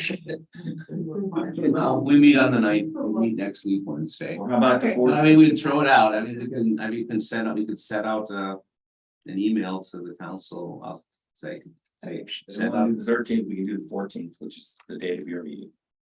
So, that would be the alternate. Date. That'd be the Wednesday following the 13th. Our meeting, 14th is your meeting. That works. So if that doesn't work, then. Our meetings. Oh, that's an that's not their meeting. Oh, it's Our not. meetings. That sometimes works when there isn't a council meeting too, Okay. because you don't have.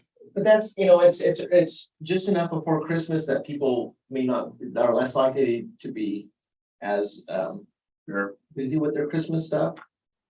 So I think for the sake of conversation, that's a good start. Okay, I'm gonna apologize. You can agree on it. I don't know how to read numbers. No, that's okay. That's why we're a team. Okay. All right, Jacob. Are we doing it the 13th? 13? Yeah. Oh, they got- 13th or 14th. Council's got to say yes. So 13th or the 14th, Yeah. but I think we'd like probably the 13th. We'll send out, if we know, once it's confirmed, we'll send it out. Yeah. You'll know. It'd be nice to be before a regular meeting. That would be nice. That's the 13th, right? Yeah, that's the preference. Okay, Comstock decision. Yeah, I wanted to talk about this briefly. So I know Steve has kind of washed it a bit. So this shows, so there was concern about in the annexation, they talked about wanting big lots. And I remember in that hearing, thinking of the plans they were developing, going, I wonder how people were gonna react to this. And the reaction was more hearty than I thought. But they did, once they got to the council on appeal, reduce the number of lots significantly from 46 to 34. So now there's no lot that's less than 7,000 square feet, which was one of the concerns of the planning commission. Now they be affordable. Emerald Meadows. No, sorry. No, that's fine. So the council did approve it. You know that. And I know sometimes this stuff gets you mad because you make a decision, the council reverses it. But there is a lot of honor of the meeting with the commission in reducing the number of lots. So they reduced the number of lots. There's the sewer fee, which is around 6,600 equivalent dwelling units. And then the indemnification thing, which they're barking about too. The council will see that final decision at their next meeting. So did they go from R5 to R7? No, they went to R7, they have 7,000 square feet. Yeah, she's making a joke about. We're past the previous one where the council reversed us. Oh, And someone got twice. See, that's what we're gonna lose, is all these inside jokes are gonna just wash away. Yeah. Well, we could show up periodically, get out there and. We can zoom in anytime you want, you know that. Poor Russ and Steve don't even know what the hell you're talking about. yeah, I enjoy the humor, so sorry. So anyways, that's a very brief outcome on that. Unless you have any questions, I just. I don't like the indemnification at all. I don't think that's, I don't think that's fair to a land developer to have them indemnify the city.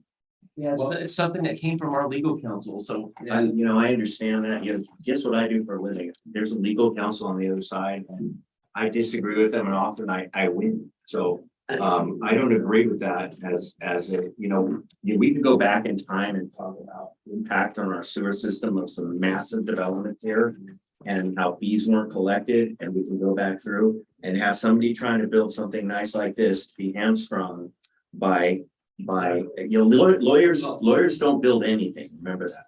They don't build anything. What I understand is that Jake was saying is that they're still discussing this is an issue, right? That they could decide that they don't want to accept the condition. Yeah, so what's gonna happen is we're gonna go to the council and say, the applicant's saying they'll appeal it if this indemnification condition is there. What do you want to do about it? And we'll see what the council I think it's draconian, unfair, and we were not asked our opinion on it. And I think that we've given two conditions. One was R7 and what we left the council on the sewer. And council believes that this sewer system is so dire that it's going to force a developer to indemnify the city for building houses. The council that I think should be rethinking the priority on getting the sewer system fixed. And I'm telling you that right now. We've got our little fees we're doing, and you need to tell the public what's really going on. And you need to tell the public the actual cost of this system. And you need to do what you can, and I'm talking back to the council now. this is me, Steve Toski, I'm talking to our liaison, that imposing an indemnity agreement, I'm in the middle of a litigation right now where all we're doing is we're fighting about indemnity agreements over big construction projects.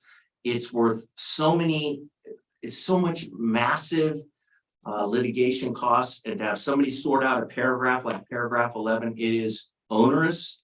No lawyer would ever recommend that people take it on, especially for a 34 parcel project. So that looks like a very nice project. It looks very nice with all the open spaces. And I say this to the council that, and one of the things that we're going to do, we need to look into the sewer situation. We need to look into our budget. We need to be looking into how much money is it really going to cost to fix these sewers, and we need to be thinking about it for our planning. Because what the answer for the council on development is, we're going to make you developer pay a tort action. Somebody's house floods with sewage. We're going to sue you and make you pay. That's ridiculous. It's ridiculous. So I know your lawyers suggested it, and I say I disagree with it 100%, and that we as leaders, that our government needs to do a better job getting the problem fixed. And that means sitting down and figuring out how much it's actually costs, rolling up our sleeves and getting the job done. I believe when we did that with our engineering and our planning. I sat down with Sharon, I sat down with Mohammed and with John to have that discussion. And one of the moves was to move this particular section from priority 3 to priority 1, so that we were taking immediate action. I think we heard tonight. Maybe we did. Maybe wasn't here. I'm forgetting who I was talking with Jenny and Jacob earlier. That apparently we have qualified for the revolving loan fund to begin work on this in the near future. And that was another reason why we did choose to go ahead, is that we are taking this issue on, addressing the sewer system, that it is a priority, and the movement is being made on. I do believe that we have been and are trying to be upfront about it, and we can continue this discussion. I appreciate that. Yeah, I have a suggested But I motion. don't like the indemnity provision. To me, that's an indication that something's falling short. I mean, maybe the lawyers look something over and they have an idea. Just because some lawyer has an idea doesn't mean it should be followed. That's I just cannot imagine the potential liability that a developer is taking on building 34 houses or lots that they're gonna, the sewer backs up anywhere along their line and they're suddenly being sued. And that's what we understand, that they're at that point where they're in discussion, and they may or may not accept that and go ahead. So that is for them, their lawyers, to decide. I think that as a city, we were looking at a way to address this issue, that if there was potential surcharges and things like that, that also our responsibility to the city to try to reduce the exposure that we had as a city to litigation or financial things. So I think, yes, so Steve, Commissioner Toski, I agree, you're the lawyer, you have that perspective, but we're not lawyers. We were following our legal advice, and you as a lawyer, will represent a different point of view. But I do believe that, at least my point is that we were trying to, we made a decision, including the indemnification, that we thought was in the best interest and protection of the city's interests. Here's a question, and I understand, and I would suggest that decision be revisited. But, and here is the question, and that is, what other cities in Oregon have such a provision in their code that they would require a developer to indemnify the city for fines because of this kind of situation? Is there a single other city that would have that condition on a developer? No, I'll find out. Thank you very much. I appreciate that. I'd be very interested to hear that, but I gotta think no, because I can't imagine anybody saying agreeing to that, but. Okay, well, I felt you should call a moratorium, instead of just saying, well, you can build, but you can't build. We're gonna blindside you with a huge fee that you don't even know what's coming at you, so the unknown. So as far as a moratorium, ORS 197.520 addresses moratorium. In order for a city to declare a moratorium, I know Jacob has done some research on this as well. That there are certain, according to ORS 197.520, certain conditions, which include a 45-day notice to the Department of Land Conservation prior to the final public hearing. There's a requirement for having findings, okay, on which to base the moratorium. Requires public hearing. The moratorium then can be imposed for 120 days. In that 120 days, it can be extended, but for no more than 6 months, but also with some prior hearings. So we can't just simply say moratorium. Then that's going to require additional staff work. That could also include participation from the planning commission. If you want us to do a moratorium, then we have a lot of homework to do, but we have these conditions met. We cannot just say we're stopping. Yeah, it sounds like you already did the homework with all the fees, you know what to charge for, so, but. That was done by staff, yes. I'm not in favor of a moratorium.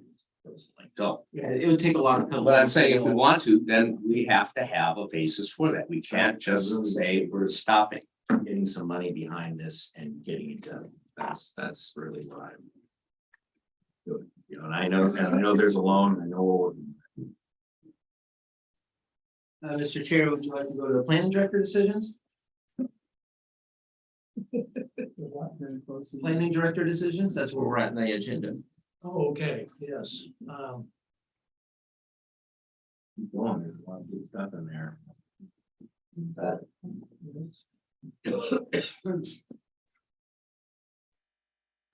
I don't have anything on those. Unless they're in I don't have this. Okay, you don't know, House Bill 115? Are we skipping the planning? I can go to that if you want to go there before the planning. So very briefly, update on HB 3115 proactive study.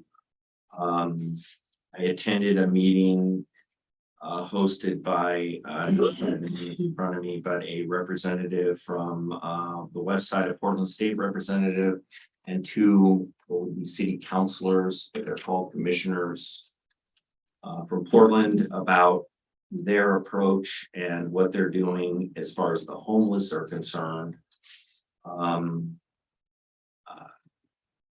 In a nutshell, they're moving toward a model of approved camps and building housing. They're funding some of their building by diverting federal funds from healthcare to construction activity generally. They're also doing parcel taxes and there's also a tax on high income earners, very high income earners. And so a lot of these facilities are scattered throughout Portland and some are for treatment, some are for housing. The representatives were forthright that they don't really have good numbers on their housing or on their homeless numbers. They are using HUD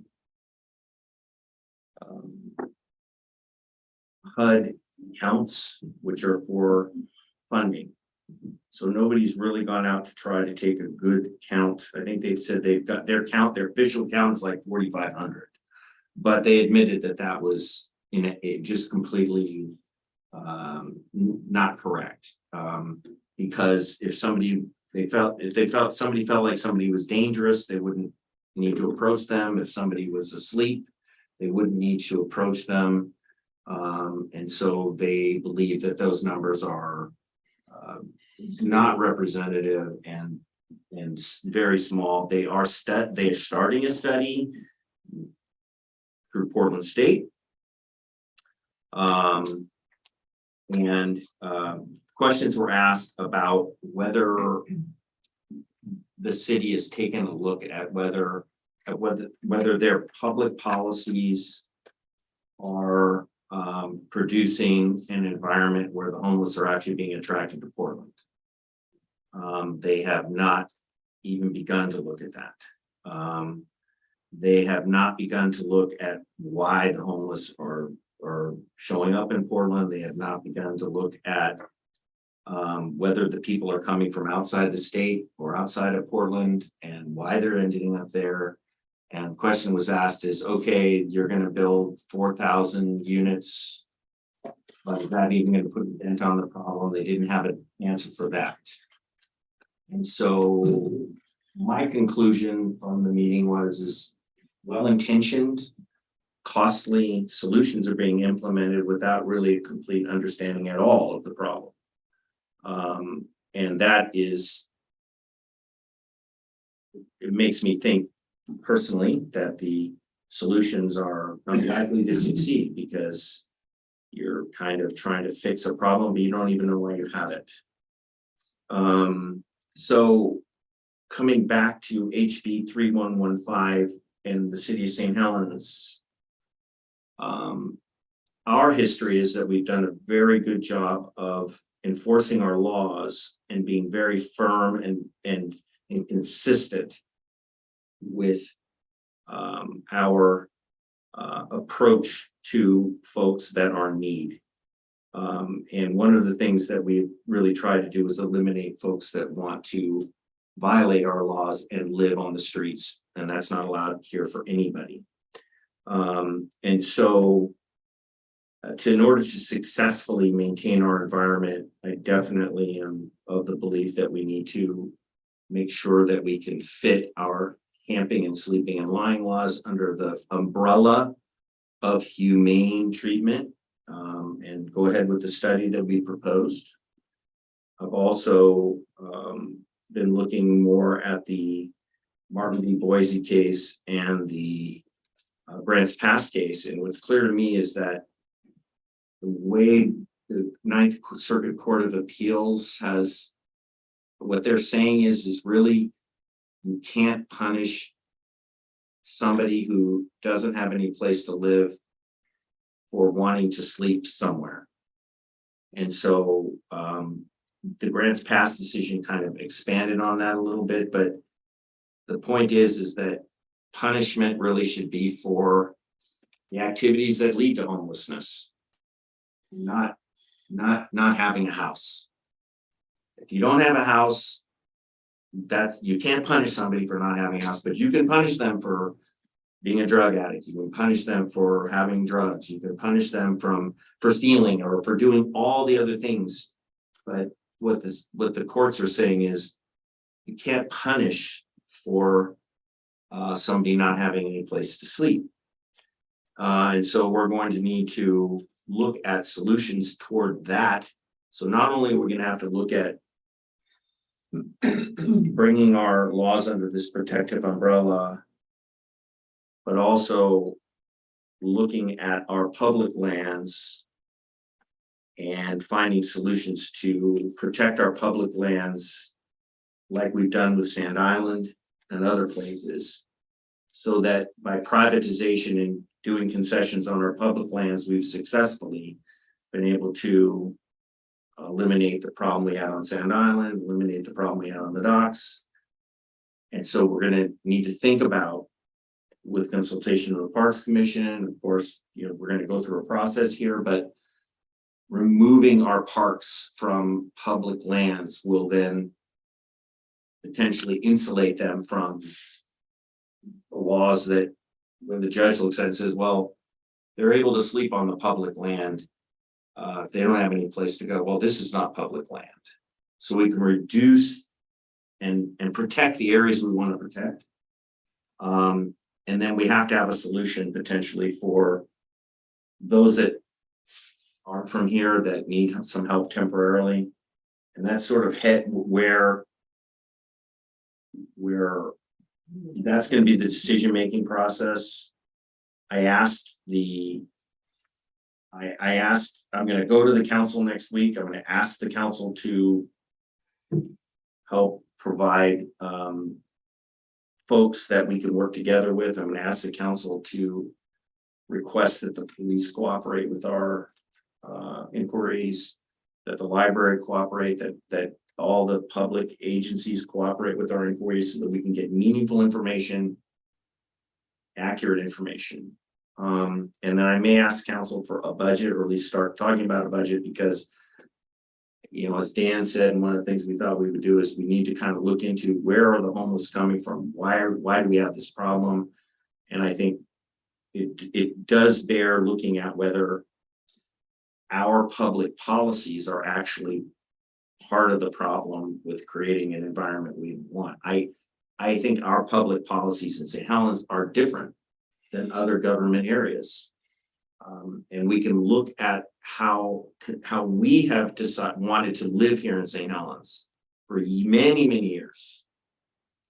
And it's different than the approach in other places.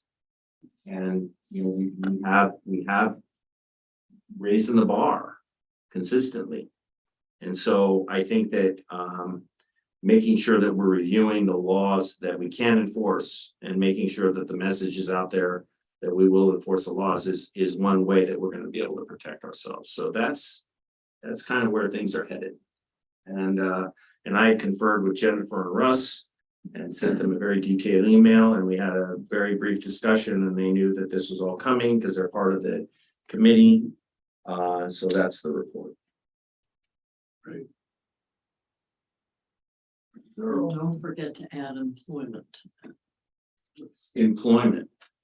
Well, I think They have to have place. Money.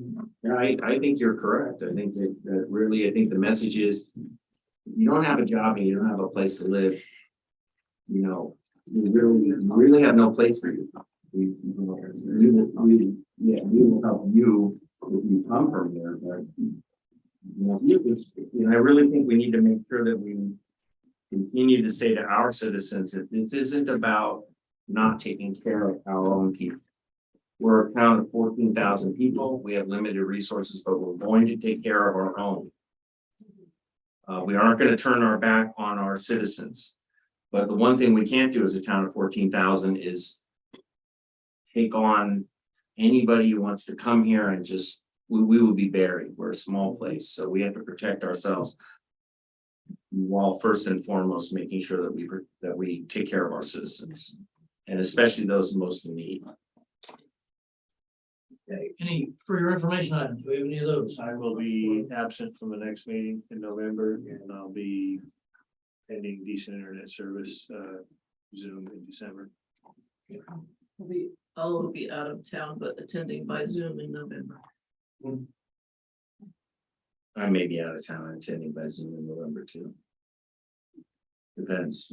Well, I may be in Santa Cruz. Won't be attending either way.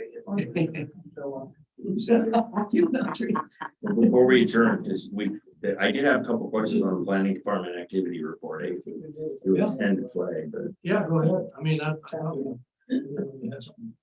Well, there were a couple, I sent an email to Jacob and Jenny about certain items. I know it's getting late, our usual late hour, but on the RV park or the RV enforcement issue. Oh, you mean the county application for family fund RV? No. I'm coming back. to Oh, item the A. Bible Church on Lard Road, yeah. And I was just curious about that and then A neighbor complained, I called the church. They had a timeline. It was still there. I heard from the neighbor. I called the church again. They were cooperative. It was someone that they,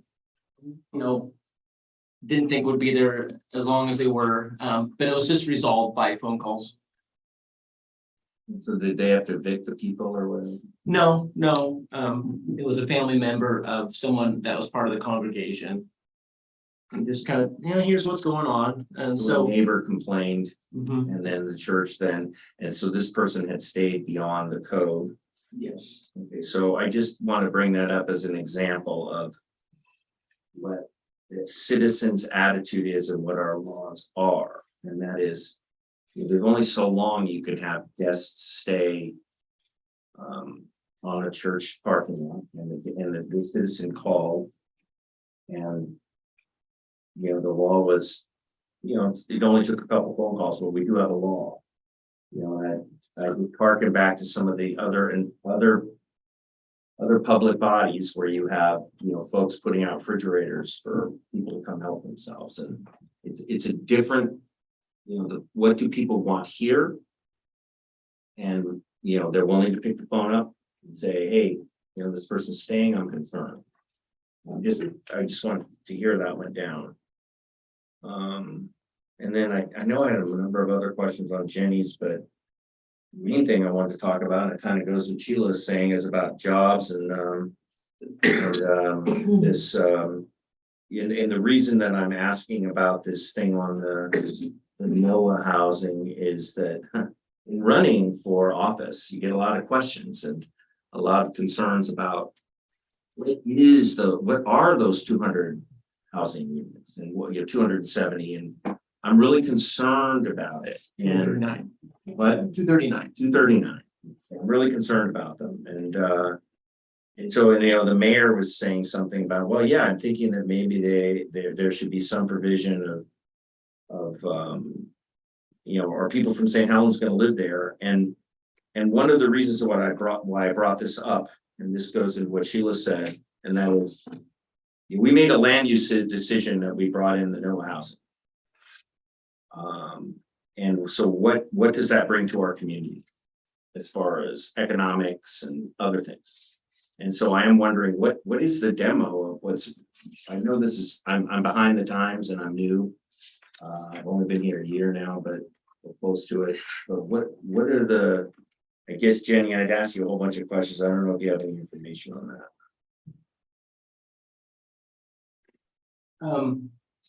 I didn't print those questions. Okay. I think you sent them today. And Right. they're probably 10.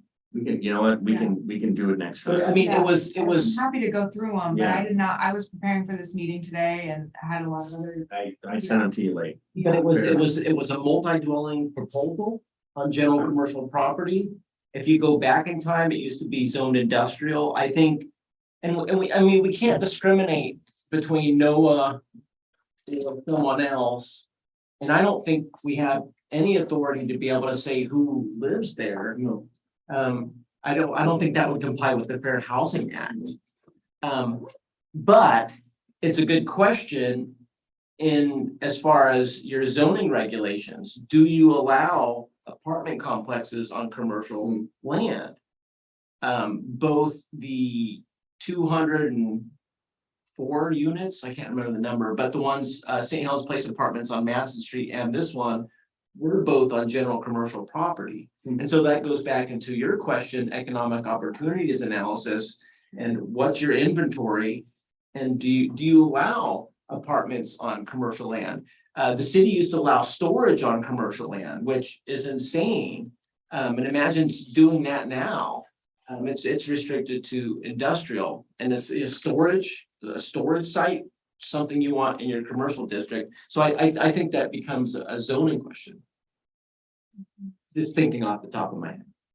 Well, I'm just, people are asking. And I think that I don't know whether whether there's, this housing is built, there was a tour, I don't know who, I don't know what the places are offered, I don't know what the demographic is of that at all. I do know that it is subsidized housing. Yeah, and it's Very, very, subsidized housing. And it's supposed to be mixed cohorts, so you have a mix of older folks and younger folks. So those different generations intermingle. I think that's kind of what they're going for. One senior building and then. So Sheila asked, jobs, I mean, is there a requirement that at least a certain percentage go to people that don't need 100% subsidies? Just curious. I don't believe so. Do we get a demographic, do we get a count on that? Like, so we have 239 units, do we get 239 hash marks for, lower income housing? I think that a lot of your questions could go to Nina Randolph, who is Mhm. in charge of the project. Yeah. So so when we are talking about land use planning. And one of the things that I'm being asked a lot is economic development, economic activity of the city. And, yeah, you're bringing up land use and projections and, do we need a major employer here? What is our workforce here? And so, I think that, we need to be looking at, we need to make sure that we are planning to have a balanced community. And I think that's what our citizens are saying. I think our citizens are saying what's going in is different than what we've had. And I'm concerned. And I think their concerns are legitimate and to a lot of extent because everybody should have an opportunity to live here. And when I say everybody, I mean everybody. So. Yeah, and a lot of longtime citizens. And just based on my observations, would disagree with that because they want to hold on to how it feels instead of how it's going to feel with growth. Well, I think it can still feel really good with growth. And let's just make sure we are planning our growth balanced, right? So we kind of got a lot of weight going on one end. So that's what people are observing. One end meaning residential versus. Well, a lot of high density stuff is going in, and that's different than things have been. And not to say that that's. I'm just saying that these are going to be discussions that I expect we're going to be having as a planning commission. And we're going to be talking about how do we make sure that what we build is going to be something that is going to make our city economically progressing. When we build, is this something that's going to help our schools? When we build, is this something that's going to help our economic well-being? Are we building where we are creating job creation? Are we building such that we're going to be able to attract employers? These are the kinds of things we need to be discussing as a planning commission, in my opinion. And that's the direction the city wants to go. They want to see where are we headed? Not just that somebody can build whatever they want on 200, build what they want. Yeah, now that property, the owner had it, Elliot Michael, do you know Elliot? So he had it for years, but when I got here, he had it. He had a hell of a time finding a buyer for it. It had substantial wetland delineation, and the buyer he found finally was there. Yep. So it becomes, was it a recruitment issue or was it just a hard property to sell and someone with community development partners took it? I think they- Probably 15 years, I mean. It was a long, long time, yeah. Before the Great Recession, during, after. I would change nothing about the past. I only talking about the future. Yeah. And so, we have what we have and it's not done, and I'm hoping for the best. I'm super optimistic, cautiously optimistic. It's gonna be great. But these are things that we need to think about. Sure. That's all.